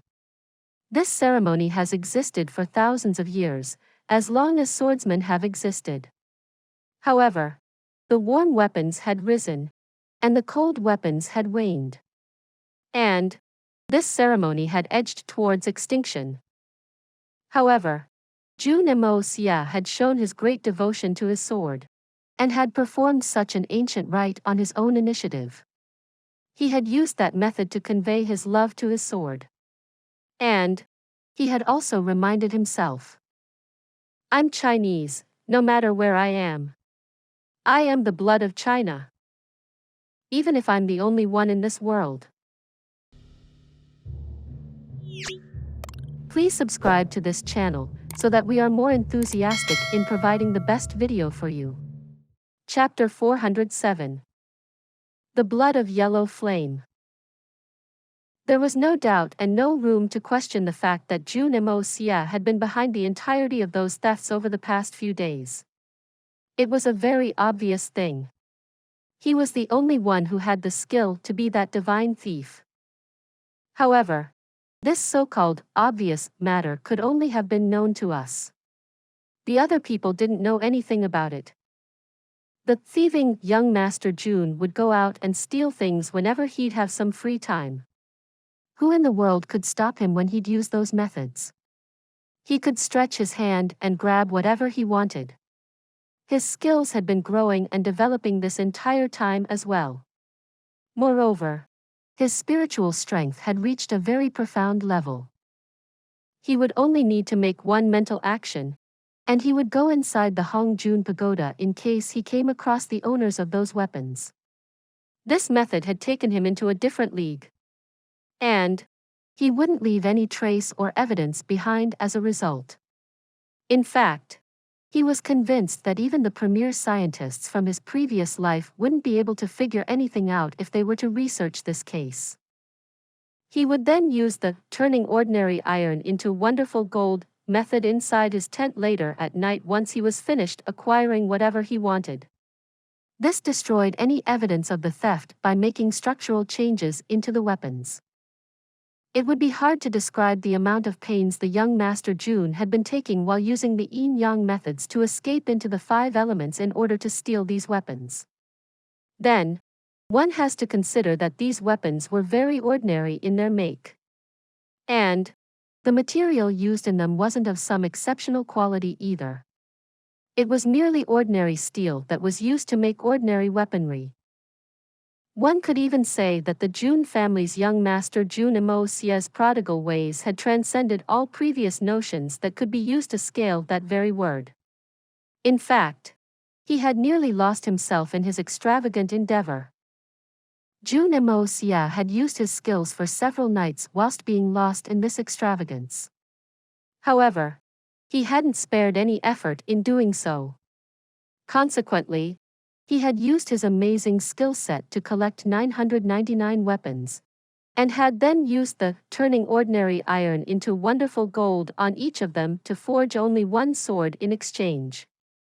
It could be said that this was the first sword which Jun Moxie had personally forged in this world. However, it could also be said that he had used such an extreme method to forge his ultimate sword. This was because he had used his energy 300 times over the past few days while making that sword. And this was an exceptionally huge consumption by any notion. The young Master Jun would perhaps still use the turning ordinary iron into wonderful gold technique to forge a sword. But he would have to pay a huge cost in terms of the drainage of his spiritual energy whenever he'd forge a new sword. Even someone with Jun Moxie's perseverance would find enduring such energy consumption a difficult task. Besides, he also felt that he may not have the courage and time to do something like this at a later stage in his life. The enemies he'd face in the future would continue to become more formidable as his strength would rise. They wouldn't be weaklings anymore. And they wouldn't allow him the time it takes to consume such energy. Jun Moxie could perhaps hide the fact that his energy had been consumed. But his relatives and underlings probably wouldn't be able to. So, even the slightest of carelessness could bring about irreparable tragedy and death. He had extracted the quintessence of each weapon. Jun Moxie had stubbornly worked towards perfection. And this is how this new sword had come into existence.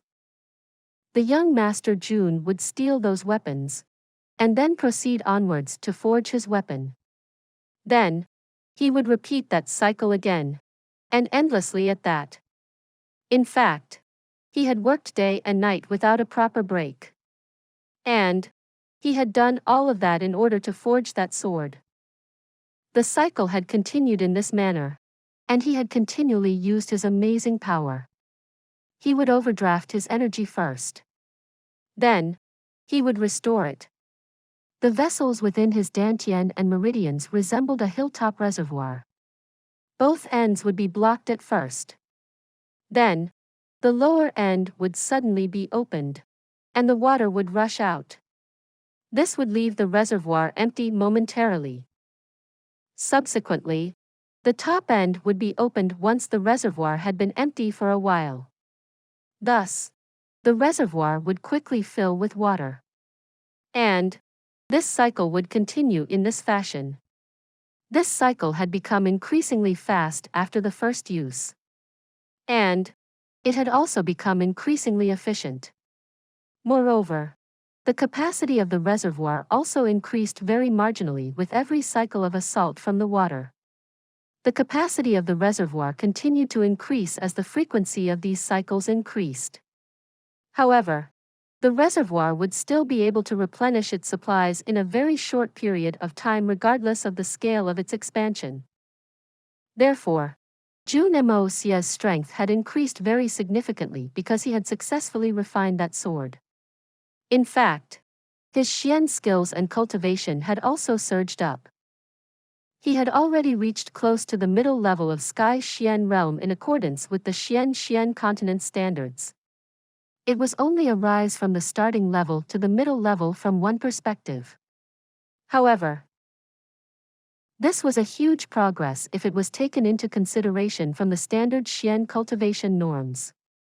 The young master had entered the basic level of the Sky Xian realm a few days back. But the circumstances over the past few days had allowed him to fly up and reach the verge of breaking through to the middle level. This matter was so alarming that it would make a man lose his teeth in shock. This was a never-seen-before speed of Xian progression. In fact, even the legendary figures in the legends hadn't been this legendary. In addition, the young Master Jun had also become more proficient at using his amazing new powers. In fact, it wouldn't be an exaggeration to say that he had become very familiar with them. The young Master Jun's skill set was no longer limited to merely the extraction of the material. He could even try to manipulate this technique into reducing the length of a sword to half, or perhaps make tiny sword in order to make it sharper and stronger. He could even melt 3 or 4 swords to make one sword or a knife. It was important to know that it was comparatively easier to release remarkable power in a fit of rage. But to exercise pinpoint precision was a feat that required absolute workmanship. Perhaps the young Master Jun couldn't control his power in its entirety. However, he had been ceaselessly studying the power, and had been working to develop his workmanship. However, this consumption of energy for an extended period of time would still leave Jun Moxie somewhat tired. The Hong Jun Pagoda would continuously replenish his physical energy. But this workmanship also required a huge amount of spiritual and mental energy. And the best means to replenish spiritual and mental energy was a sound sleep at the end of the day.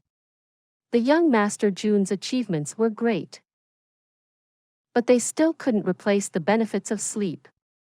And the lack of sleep would inevitably result in a worn-out expression on his face. And it was because of this particular reason that Jun Moxie was forced to endure his dear uncle's lecture, since the said man wanted to lead by example. Jun Moxie felt both good and ridiculous at the same time. But the entireties of his negative feelings were alleviated the moment he saw his sword. The young Master Jun only had eyes for this sword at this moment. Jun Moxie had used the yellow flame ceremony for the first time. And this was also the first time that he had used the blood sacrifice method to forge such a powerful sword. Moreover, he had forged that sword himself. And without the use of any tools at that. In other words, he had created this sword out of thin air. In fact, it was like he had suddenly begotten a child. Perhaps one could say that it was like a good friend who he had reunited with after a long time. But the said friend would never leave his side again. You have my blood in you. I am a descendant of the Flame and Yellow Emperors. I'm a blood of China. I will keep it in my mind forever, in this life, and forever after. Jun Moxie gave his sword an exceptionally gentle look. This gaze had a hint of longing and melancholy in it. There was also a bit of nostalgia in that gaze. It was like he had passed through endless space and time to return to a place he loved. But his gaze was as resolute as before. You shall be called the blood of yellow flame from now on. Jun Moxie's manner of speech was very heavy. And his eyes were fervent with passion. It seemed as if his blood had started to burn. I have come to this other world. And you shall be my companion. You shall be my partner. I shall praise the name of Yellow Flame for my achievements as the evil monarch. We shall behead everyone we don't like. Only one sword and one man shall stand unhindered on this land. I will nourish you with the blood of my enemies in this world. You and the blood of Yellow Flame shall become an eternal legend. Jun Moxie's voice was low and serious. It was very serious. In fact, it didn't sound like a whisper at all. It sounded like pledge. It was an earth-shaking pledge. An oath which would survive till the end of time. The sword cried out loudly as it heard this. And this sound was like the cry of a dragon and the roar of a tiger. In the capital, the Jun family was bustling with activity these days. Princess Ling Meng had been visiting the Jun family's residence every day ever since the army had marched. And she would stay there the entire day. Even Her Majesty, the Empress, started to tag along with her from time to time as time passed. The old man Jun knew everything about the matter, but he didn't bother much. He merely waved his hand at it. In any case, Guan Qinghan wasn't residing in her accommodation for the time being. So, her quarters had been made ready to host the Empress and Princess Ling Meng. The Empress always stayed at Guan Qinghan's accommodations whenever she visited. She would often take out her jade flute and play a gentle song. Then, the Empress would remain there quietly, without moving even a bit. She would always play her flute whenever she wanted to leave. And she would leave once she had played her flute again. She would never stay over. The anxious notes from the flute seemed cold and resentful. In fact, it was so mournful that it would leave the listeners weeping and broken-hearted. The Empress's expression was very serene. It could even be said that her face had frozen up. She only appeared devoted to playing those few tones. Her face would always be heavy. It would seem as if she was using her entire spirit to play those tunes. No man could resist feeling gloomy after having witnessed that serene grief. In fact, the Empress's eyes would sometimes reflect a gentle despair or a helpless sorrow when she'd play her flute. Yi Gu Han would be lying in Jun Moxie's courtyard. However, he would become extremely peaceful whenever the sound of the flute's music would arise. He could get up and move about to some extent nowadays. He could even take a few steps. But his body had suffered serious injuries, and his meridians were severely damaged. Moreover, his right arm had been chopped off from his shoulders. So, his superb swordplay had been put to rest forever. His dantian had also suffered severe injuries. And this had resulted in the obliteration of his sky xian cultivation. Yi Gu Han had already become thin and diseased by now.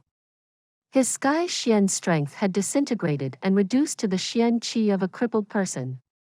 In fact, he had become an out-and-out cripple. This massive change in situation had brought the once proud Yi Gu Han to the brink of insanity. He didn't regret this loss. Nor did he regret becoming a cripple for Princess Ling Meng's sake. In fact, he had no regrets as far these points were concerned. But he still blamed himself for not dying on the spot that day. And he blamed himself for having survived with that destroyed body he now possessed. His arrogance couldn't accept such a shameful fate.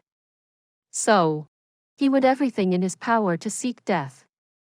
However, even the berserk Yi Gu Han would become like the most obedient child when the sound of the flute would reverberate. He would sit calmly like the people next door, and would pass his time in that manner. Please subscribe to this channel, so that we are more enthusiastic in providing the best video for you. Chapter 408.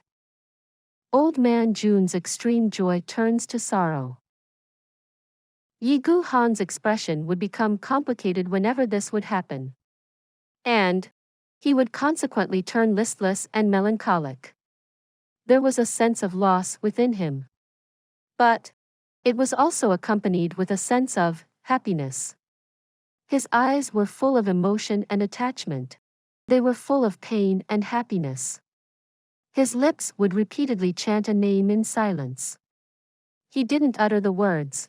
but those two words would still remain on his lips. Xiao xiao. Yi Gu Han would frequently mutter a poem as well. It was the same one that he had recited when he was about to die that day. He would often speak that verse again. Don't regret such deep affection. I willingly fall and wither into loneliness. The regret of my beloved can haunt an eternity. I shall give up on the heavens, but not on my beloved. However, Yi Gu Han had changed the final few words. If the next life is not enough, I shall give up on the heavens, but on my beloved. Yi Gu Han had modified those words a little. And those words no longer spoke of hate, but of hope for the next life. The next life had become a beautiful and cherished dream. These two individuals were merely separated by a wall. But it seemed like a long and difficult road spread across the entire human world lay in between them. It seemed that this huge wall was a massive eternal chasm which couldn't be crossed.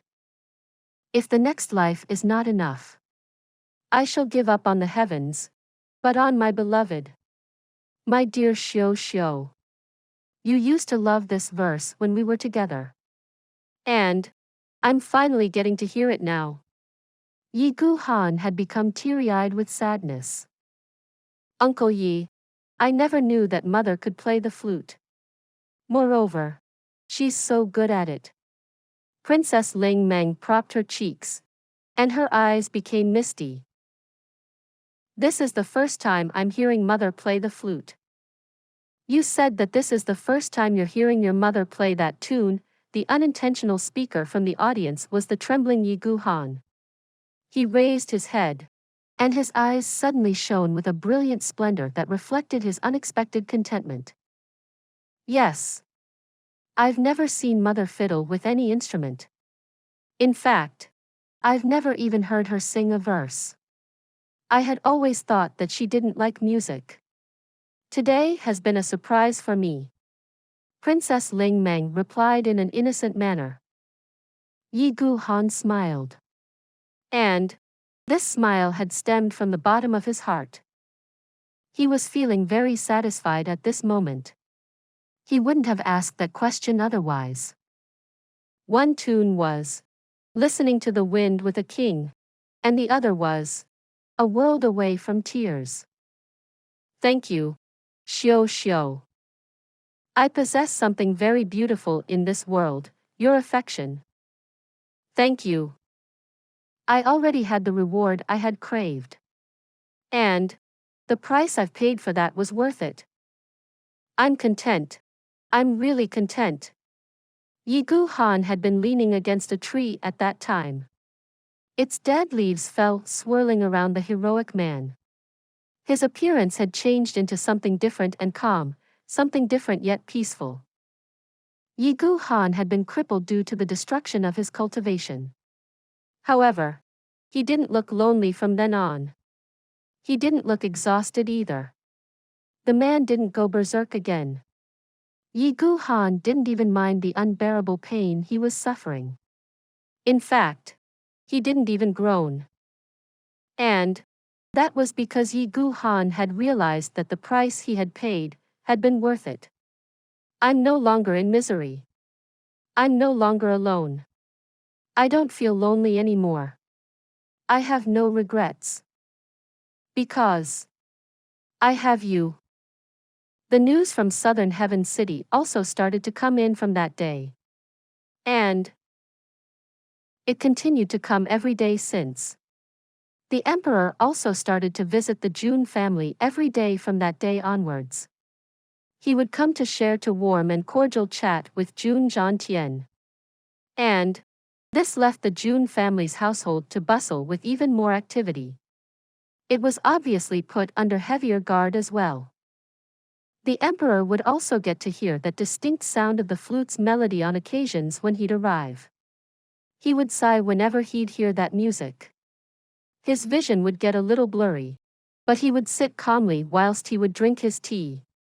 In fact, he would even feel a little guilty if the past would flash by his eyes whenever he'd hear it. We get tangled in grudges. The world of mortals is very fickle. However, most of the families had to deal with the internal strife at this time. But old man Jun would only stroke his beard and look calm. He would even smile as he'd watch the great drama unfold in the court. In fact, he could almost feel himself bursting with happiness. Jun Xie would be exhilarated at the sight of it.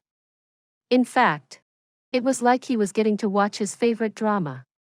His numerous contemporaries and rivals were full of anger, but they were also having cold feet. Old man Jun's face was calm on the surface, but his heart was rejoicing in their troubles. Ha! You old-timers used to joke about my grandson. Now, all of you shall suffer. All these events had left the old man Jun to feel very happy. He didn't like going to imperial court in the past. But he had started to wander in there every day these days.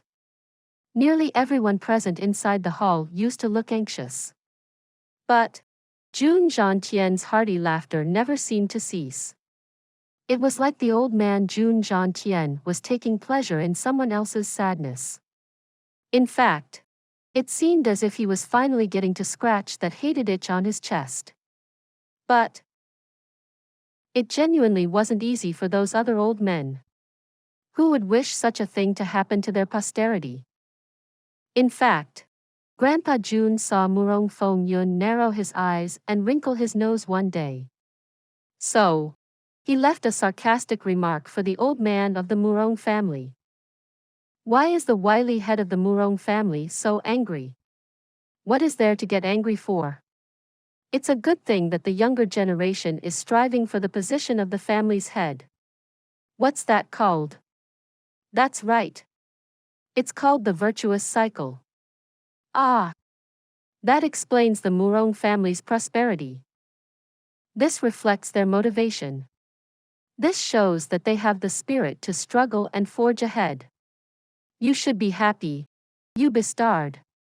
This old man genuinely envies you. Just look at me. I'm so old. And yet, I'm still struggling to support the Jun family. I'm genuinely worn out. I would raise my limbs and gladly welcome the situation if Wu Yi or Mo Xia were to come after my position. I've thought about it in my heart. Why haven't they tried to take my position? They should hurry up and do it. I will step down and retire if that were to happen. Look at you, look at you. What's it called? The man is in his coffin, and he's still reluctant to hand over the power to his family? You should give your young ones a chance. Don't be so stingy. These peculiar words had obviously left old man Murong to tremble with anger. His glare had affixed to its target, and his limbs had gone cold. Even the white hair on his head and in his beard had started to tremble. In fact, it was like they were dancing. You Philistine Jun. You're just babbling on. Do you know anything except for taking joy in others' sorrow from the sidelines? Dang! Your Jun family has nothing. There isn't a fart that can compete. I have 30 here. Take my place and see. You want to try that? Haha. You Murong barbarian. You actually have 30. I genuinely admire you. Jun Xie spat and continued. You old Murong bastard. Didn't you used to flaunt about your grandsons? What did you once say about 3 years ago? You had told me in front of all these old fools that my family is going to grow and prosper. I have 33 grandsons who can fire their weapons and grow the family. Jun Xie continued to clatter loudly. You still have like 30 weapons in your arsenal, right? But they are filled with silver wax cartridges. They look impressive, but they're useless in reality. Old man Jun then looked disdainfully at the other old men, and pointed with his finger at them as he laughed heartily. You also. You, and you, You people used to brag about how big your families can grow. You used to tell me that you would have someone to hold either of their hands even if your sons only give birth to one son each. You used to give me such sermons whenever we'd meet for a merry gathering. How are things now? What happened to all that noise? Where are those words now? Have you guys withered? Aren't you going to show off now? Ha ha ha, this old man is indeed very relaxed. My grandson is like an accurate firing weapon. He can bring me 10 victories. Maybe even 100. Ha ha ha ha. Jun Xie felt extremely pleased with himself as he sang and created that drama. And this obviously gave rise to a lot of anger from the other side. In fact, 7 or 8 old men literally charged at him to attack. But old man Jun just laughed and fled. He had been forced to evade and flee from the scene. But he had also been able to let out the anger that had been accumulating and shocking him for decades. Jun Xie was now at ease, and extremely happy as a result. However, the old man Jun had started to rejoice too early.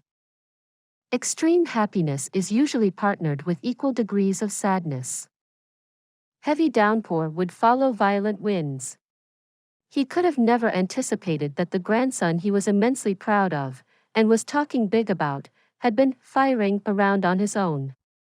In fact, this grandson had even managed to create a huge hole.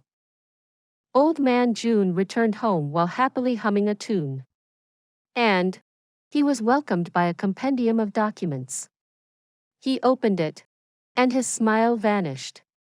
His face froze, and his mouth became open like that of a thirsty carp. My mother. How could this happen? Jun Xie managed to utter those words after some time had passed. His eyes had opened wide like huge bells. His posterior then went downwards as he fell onto the sandalwood chair. However, the chair broke into pieces from the impact. However, his posterior continued to crouch until he was finally sitting on the ground. But it didn't seem like he was aware of it. Ah! My grandson. I've been waiting for this for half a year.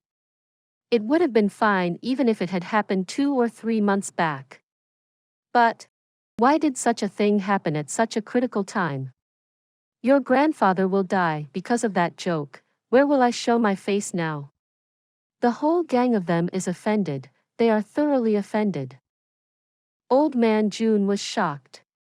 In fact, the old man was so stunned that he had even used some foul words.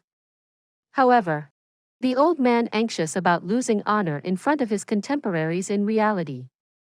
This is going to be a nerve-wracking problem. My lord, what happened? Is it something to do with the Supreme Commander and the young master? Didn't we receive a message that they had gotten through safely? Weren't they about to return? Old Pang jumped in a scare and rushed over to help him up. What happened? Something big happened. Jun Xie stood up trembling. He let out a long sigh before he raised his hand in an absurd manner. He then hit the table with his palm. The table was obviously smashed to pieces as a result. Ha! Old Pang's expression changed, and he started to emit a murderous aura. Could it be that the Supreme Commander and young master have had a mishap?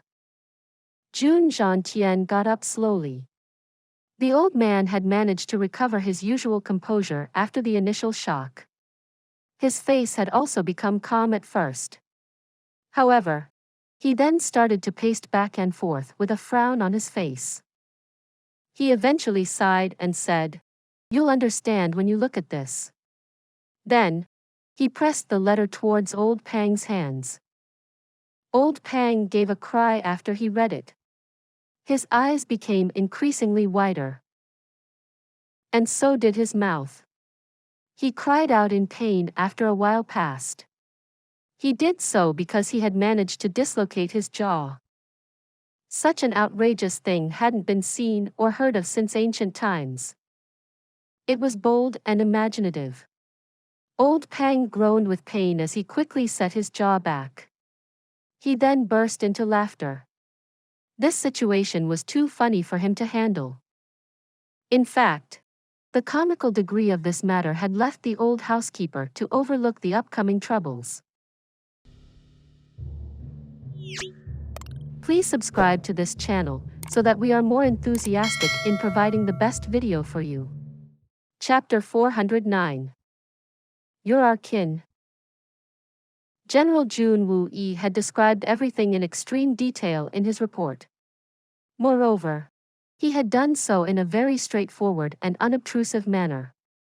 The report read that Guan Qinghan's engagement-based relation to the Jun family had been revoked. He then stated that she had also been adopted as his daughter. It further said that Dugu Xiao Yi is now devoted to Jun Moxie and feels threatened. Therefore, she had caused a lot of trouble owing to her jealousy. She had planned to commit the unmendable act of cooking rice using a very heavy drug. However, she was unable to keep up with Jun Moxie's advances because she didn't have full knowledge of the matter. She had then escaped at the time of committing the act. However, Jun Moxie had lost his mind with desire. But Guan Qinghan had arrived at the spot at that moment. And she didn't hesitate to sacrifice herself to save his life. And then, the act was committed. Later on, the report put emphasis on Jun Moxie's behavior. The incident where he pointed out the Jun family's ancestral teaching of a real man takes responsibility was also noted in particular. The report further said that he's coming to the Tianxiang city to face the criticism from the world, and that he's prepared to deal with it head-on. There was a lot written there. You still feel like laughing? Jun Zhangtian looked at his old brother-in-arms in bafflement. Is it still funny? Do you know how big this problem is? Do you know that our Jun family will drown in disaster if we don't handle this matter properly? I'm laughing because this young lady of the Dugu family is just too much. Ha ha ha. Old Pang paused for a bit before he continued. She wanted to cook rice and even administered the drug. But she backed away at the last moment. This is just too much. It must be very difficult for Dugu Zonghang to have such a granddaughter. Ha! The Dugu family. Jun Zhangtian's eyes lit up. He then clapped his hands and puffed his beard. Isn't it? Dang! How can that old fool Dugu Zonghang not be involved into this when such a huge thing has happened? After all, this happened because of his granddaughter's meddling. I won't be able to rest in peace if I don't drag him down with me on this one. However, that little scoundrel Moxie can't be let off cheaply now. I won't see him when he returns. Jun Zhangtian's mood had brightened up. He moved in circles and snorted for a while. However, he didn't speak a single word. Ahem, my lord. This matter isn't the young master's mistake, or that young lady Guan's. But it's still not a trivial matter. Those imperial censors won't let this off easily. They may use this as a pretext to rise against us. In fact, even those gifted scholars may rise against us en masse. Those scholars don't care about the long run. They only care about the immediate results. Old Pang said cautiously. After all, young Lady Guan is still the young master's elder sister-in-law in their eyes. So, those rotten scholars know nothing. My grandson is much more powerful than them. He's worthy of being my grandson. He's worthy of being a man of the Jun family. He's a real man. The old man Jun waved his big hand like he was swatting a housefly. Those shit scholars only have the capability to make shit outside of writing screwy poems and romances. They're only worth a fart. I will ride my horse against the world with nothing but a sword. I will climb mountains and wade into a forest of blades, and return alive. And I will make a mountain of corpses and an ocean of blood while doing that deed. There's no need to pay heed to the chatter of those defenseless officials. I will purge them if they dare to provoke me. And it will be an extraordinary cleanup. They will be removed from every part of the city. Old man Jun not only had a haughty and heroic aura to him when he was speaking, he also had a roguish charm. He had said that he didn't care about the matter at hand. But the fact was that he cared. In fact, this matter had unexpectedly brought back his brutish behavior from decades ago. He was very similar to his grandson. He wanted to conquer the world, and he wished to burn those scholars.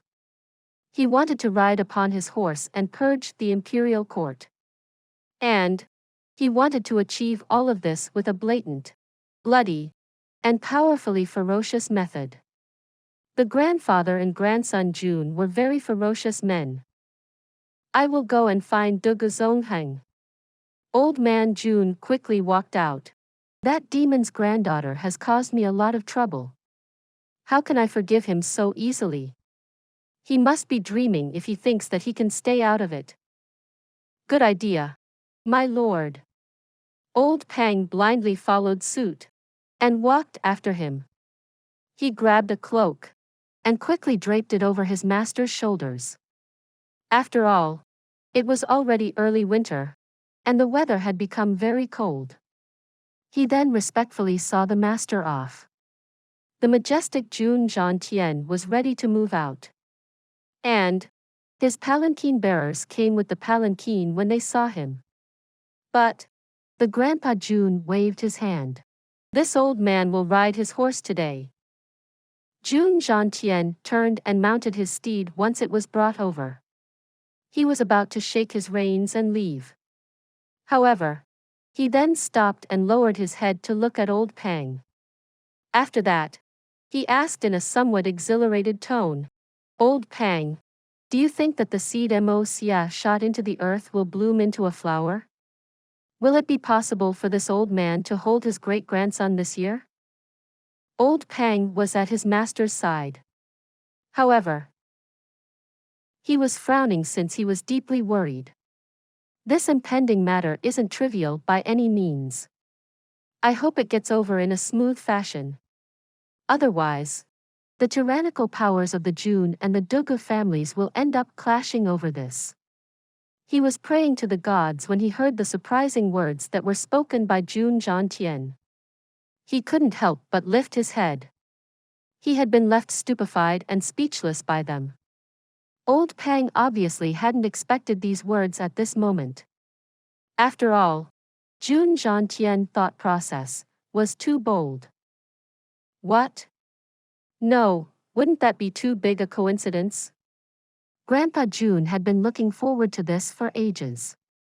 And old Pang had always been aware of this desire of his master's. Therefore, it was rather coincidental that his reply was very different from his master's desires. In fact, his answer was poles apart from what Jun Xie had been expecting. You old fool. It feels like you've splashed cold water over me. My grandson has always been brilliant. Do you think he would miss the target? Old man Jun puffed his beard and gave a hateful glance downwards. It seemed like old Pang's words were akin to declaring Jun Xie's great-grandson dead. Old man Jun kicked his horse. Consequently, the horse neighed and darted forward. The Donghua family's guards saw old man Jun Xie arrive astride his horse in an aggressive manner. In fact, it appeared as if he would tear down the Donghua household. Therefore, one guard ran inside to inform his superiors, while the remaining 7 braced themselves for the new arrival. Old man Jun Xie pointed with his horsewhip, and cried out in a loud voice as he stood atop his horse, Where is that old bastard Debauchee? The guards replied respectfully, His lordship has returned to his residence. who would lie when facing Jun Xie. However, the guard hadn't even finished speaking when old man Jun tightened his reins and burst through the Duga household's entrance. He then swung his whip as he roared, "Duga Zonghang! I have come for you. Come out. Hurry up and come before me." The obviously horse shot in brutishly in the face of that whipping. The Jun family's guards dismounted and followed after him. However, they advanced slower in comparison since they had jogged in. Jun Xie could obviously charge in on a horse. However, they couldn't dare to burst in that manner. In fact, they were well aware that even the lady of the Dugu family would step out of her palanquin when she'd arrive, and would only proceed inside on foot. Who would dare to provoke the infamous family, which was a gathering place for hoodlums and a den of troublemakers? Only Grandpa Jun Xie had the courage to do that in the entire empire. Excluding this old man, even the head of the first family of the empire, Murong Feng Yun, would arrive here in a polite manner. The Duga family's household had turned into a chaotic mess for a moment. General Dugu Wudi hurried out in an anxious manner. He had returned only moments ago, and had then comfortably lain down at the thigh of a young concubine. However, it was then that he had heard that great roar. And he had obviously been frightened by it. General Dugu rushed down the stairs in 3 zantus, when he saw the great General Jun Xie burst into the Dugu family's large courtyard alone and astride his horse. It seemed as if the old man had boldly charged through the enemy's door. A myriad of exotic plants had been planted in their courtyard. Moreover, these plants didn't even wither in the winter. The Duga family had obviously spent a lot of effort and money to grow those evergreen plants. However, they had been reduced to a mess at this time. Everything had collapsed and muddled. General Duga's mouth was left to twitch at its corners when he saw that scene. "Uncle! Uncle, you must calm down, you must really calm down, what's the matter?" Duga Wudi ran to the front of Jun Xie's horse. His rough face appeared nervous as he spread his hands and stepped back since the horse continued to advance. "Move away from me, boy!"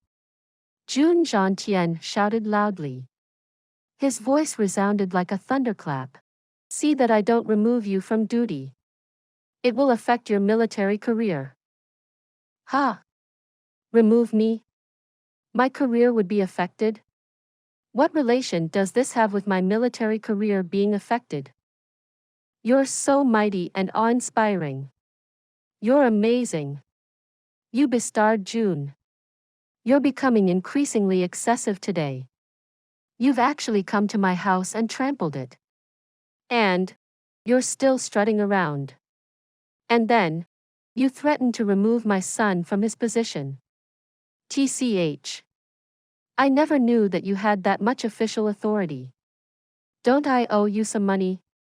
You're excessively tyrannical. Affect his military career. Explain to me, how will you affect his military career? And you can consider that money I owe flushed down the toilet if you don't have a good enough explanation for this debacle." A voice filled with rage echoed as the old man Dugu Zonghang slowly arrived. His roar was equal to that of Jun Xie's. His head was covered in a square hat, and his beard resembled the whiskers of a lion. His hands were folded across his chest. He sneered back at Jun Xie when he saw his contemporary sneering at him. There was a time when old man Jun would come and take a stroll at the Dugu family's courtyard.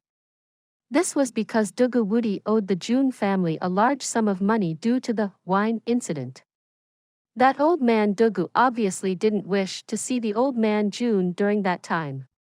However, Jun Xie had arrived one particular day, and had started to ramble about random stuff. However, the old man Dugu had later managed to obtain some information which could be used to wipe out his entire debt. "Ah, my kin has arrived. What difference does a little money make? All of us are on the same side. What's a little money when it comes to family? Your family is my family. And my family is your family. Jun Xie laughed and jumped off his horse rather uncharacteristically. He then proceeded to greet Dugu Zonghang in a very affectionate manner. What? Family. Dugu Zonghang and Dugu Wudi's eyes opened wide in a blank stare. Wait. Jun Xie, you're our kin. Dugu Zonghang's brain couldn't comprehend these words. He immediately extended his hand and pushed backwards to avoid contact. In fact, he couldn't even help himself as his body stumbled one step backwards. This had happened because Grandpa Dugu had suddenly contemplated a very dreadful possibility. Please subscribe to this channel so that we are more enthusiastic in providing the best video for you. Chapter 410. The matter is something like this. This old man is calling you his kin. So, he's obviously referring to you. Who else would it be in this case? Anyway, how many others in this Tianxiang city do you think are capable of being my kin? Jun Xie looked bewildered. In fact, it seemed as if his expressions were saying, "Are you an idiot? Bah! When have I made you my kin by marriage? Don't spit your bile and take a piss wherever you want. Your Jun family has only you, one son, and one grandson. Your son is a cripple, and your grandson is a debauchee. So, your family's seed has basically withered. Do you still think that I would look for a relation with your family? You're delusional." Dugu Zonghang's facial muscles twitched. Moreover, there was an ominous light in his eyes, and it seemed that he would flip out any moment. Old man Jun would have become very angry if he had heard his counterpart say, "Your son is a cripple," on any other day. In fact, he may even have launched an attack on old man Dugu over such a remark. However, at that moment, Jun Xie unexpectedly didn't get angry. He instead started to smile as he spoke up. "You are my relative. But it doesn't matter now, even if you don't want to. Come.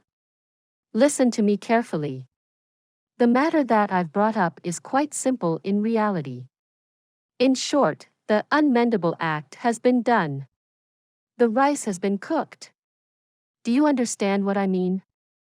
I'll give you the details. Wu Di, you also listen to this.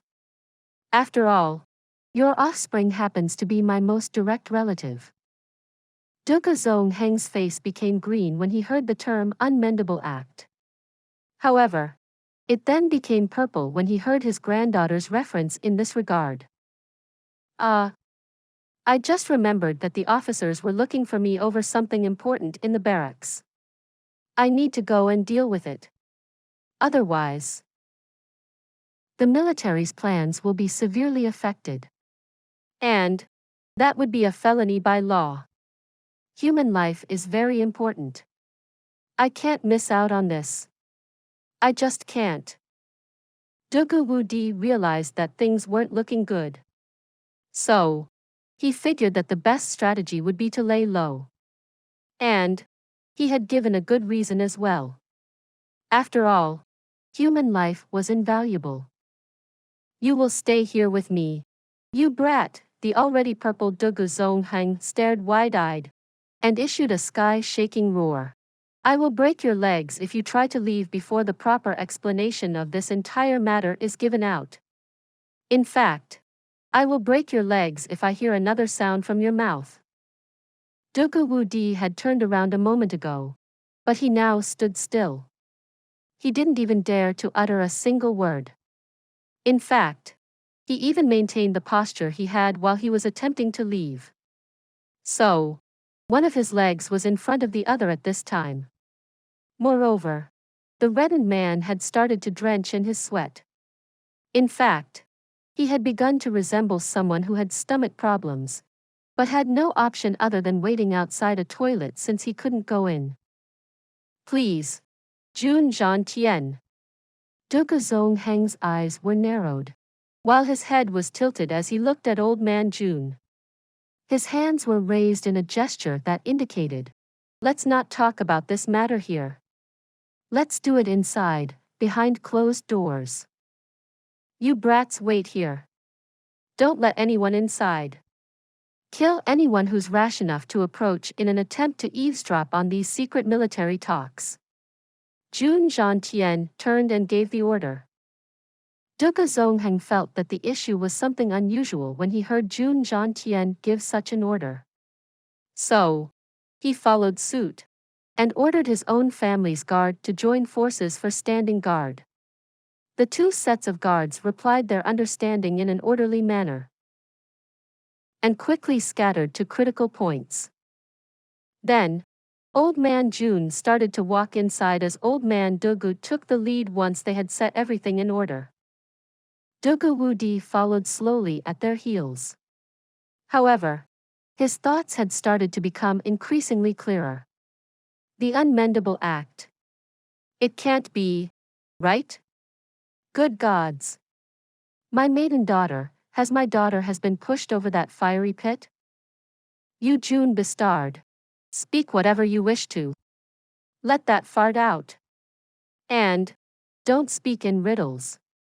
Dugu Zongheng's complexion had turned black.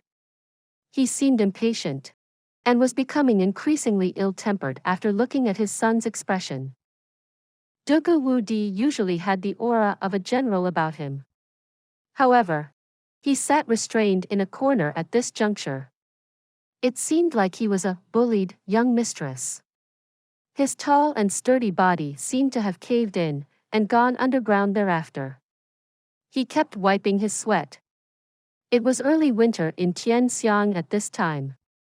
However, it seemed that General Dugu was living in a midsummer territory. Your daughter Xiao Yi, ha ha ha, is a very good girl, this time in the southern heaven city. She. Jun Xie didn't mince any words as he started to speak. However, he was suddenly interrupted by Dugu Zongheng at the very beginning. Stop. Dugu Zongheng raised his hand and turned to look at Dugu Wudi.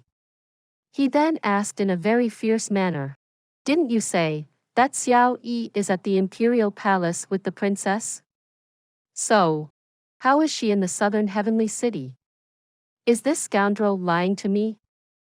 Dugu Zongheng was a man of many years of experience. So, he had understood Jun Xie's words very clearly by now. But, he still had some hope inside his heart. After all, old man Jun talking about the unmendable act was a bit too shocking. This, that. Dugu Wudi's forehead had become even sweatier. In fact, the sweat was ceaselessly flowing down at such a fast speed that it was almost obstructing his eyes. However, he continued to wipe it as his face turned black, red, and then white. He appeared to be in a dilemma. And it didn't seem as if he could speak properly. In fact, the general had literally caught up with the famed Mr. Duanmu Chao Fan. Dugu Xiao Yi had followed Guan Qinghan to the southern heaven city in secrecy. And General Dugu hadn't come to know about this matter until several days after she had left. But his old man would have peeled his skin off if he had come to know of this matter. Therefore, Dugu Wudi had arranged 3 of his powerful nephews to go there in order to guard his daughter. He had prayed to the gods 1,000,000 times in the hope that no mishap would occur. After that, he had prayed 1,000,000 times that the women would return safely, and without any incident. However, things were turning out contrary to what he had wished for. And it seemed that his treasured daughter had created a big mess over there. Well, it was rather evident from Jun Xie's expression. Dugu Zongheng's hope started to crumble as saw his son remain silent and wiping his sweat to no end. So, he said in anger, I'm old. I'm very old. So, my family is treating me as a blind man now. Father, this, that. Doghu started to whimper, and his mouth became like a teapot. He was finding it difficult to explain this matter. In fact, he couldn't even squeeze out half a sentence. Shut up, you bastard. I will really break your legs. Doghu Zongheng shouted loudly. You continue with your story, old man. There are some details that can't be leaked. Ahem. You guys know the relationship that the maiden Qing Han has with our Jun family at this time. Xiao Yi saw that Qing Han was no longer Mo Xie's sister-in-law. And she got anxious since she's very fond of Mo Xie. The little girl then devised a plan and made the accompanying family guards to get her some aphrodisiac. The amount wasn't a lot, only a packet. That's all. But she made Mo Xie consume the entirety of it. So, Mo Xie can't be on guard against her under these circumstances, right? He drank every drop of it, but the little girl wasn't able to handle him on her own under such critical circumstances. The benevolent Guan Qing Han feared that Xiao Yi may have a mishap. So, she was looking for her. The outcome, a serious mistake was made, and that's how it is. Old man Doghu, you said that we aren't kin by marriage, right? Well, it was your granddaughter who took the initiative. Bah! It doesn't matter who took the initiative. That brat Mo Xie will take responsibility for this. Jun Zhantian smoothed his beard. He deliberately hadn't clarified the important parts, and had intentionally spoken in a very vague manner. He then put stress on the young Master Jun's initiative to take responsibility. After that, he took on the appearance of a victim, and sighed. In fact, the old man Jun had spoken only the truth. However, he had done so in a very misleading and suspicious manner. For example, the words, "She wasn't able to handle him on her own under such critical circumstances." It was true that Doghu Xiao Yi hadn't been able to handle the young Master Jun at the time. However, this sentence didn't clarify the matter properly. But this sentence was still enough to get people wondering and talking in a particular direction. And the two Doghu men were no different. Doghu Zongheng and Doghu Wudi obviously thought that Jun Mo Xie had consumed so much aphrodisiac because of Xiao Yi. And that silly little girl has no experience in these matters. So, she wouldn't have been able to handle him on her own. And then they continued to think along these lines. And they eventually ended up forming a fixed notion about the incident. Jun Mo Xie would have begun an intimate relation with Doghu Xiao Yi. However, she wasn't able to handle the matter on her own. It was then that Guan Qing Han must have arrived to save Xiao Yi. However, she too would have paid with her honor to save Doghu Xiao Yi. This was the most normal deduction to make from those words. Doghu Xiao Yi's means of escape had been cut off since she had used that medicine. So, how could she have escaped? The eyes of the father and son duo became extremely enlarged as Jun Zhantian continued to recount his story. And the sound of their echoes became louder and louder until their throats started to issue hoo-hoo, hoo-hoo sounds of heavy breathing. It was a long while before Jun Zhantian finally finished speaking. However, the father and son duo was still staring wide-eyed and panting heavily. Jun Zhantian was very happy to note that he had accomplished his task. So, he didn't ignore their plight any further, and poured them a cup of water in order to help them calm down. Ah, I'm very angry. Unexpectedly, the one who jumped up was the listless General Doghu Wudi. He literally danced out in rage. Even his face had distorted due to excessive anger. Jun Xie. That little bastard. He did this. I I will castrate him. I will cut him into many pieces. Dang it. I. He stammered for a long time without coming to stop. However, he then received a heavy slap on the face and went down like a gold pound. He then lay there with his limbs hung in midair. You bastard, what are you saying? Your mother, ah. Didn't I say that I will break your legs if you uttered a single word? Are my words nothing but fart? It seemed like Du Zhongheng was about to burst open. His face had become very purple. He slapped his son repeatedly and continued to curse that entire time. You raised your precious daughter in that manner. You spoiled her. People are going to frame your daughter for this. And people will mock you to your face. Do you think that people will blame Jun Moxie for this? You're making me crazy. I will break your legs. Arg. This story will be continued to chapter 411. For those of you who are not subscribed yet, please subscribe. The interesting and best stories will be updated. See you again in the next episode.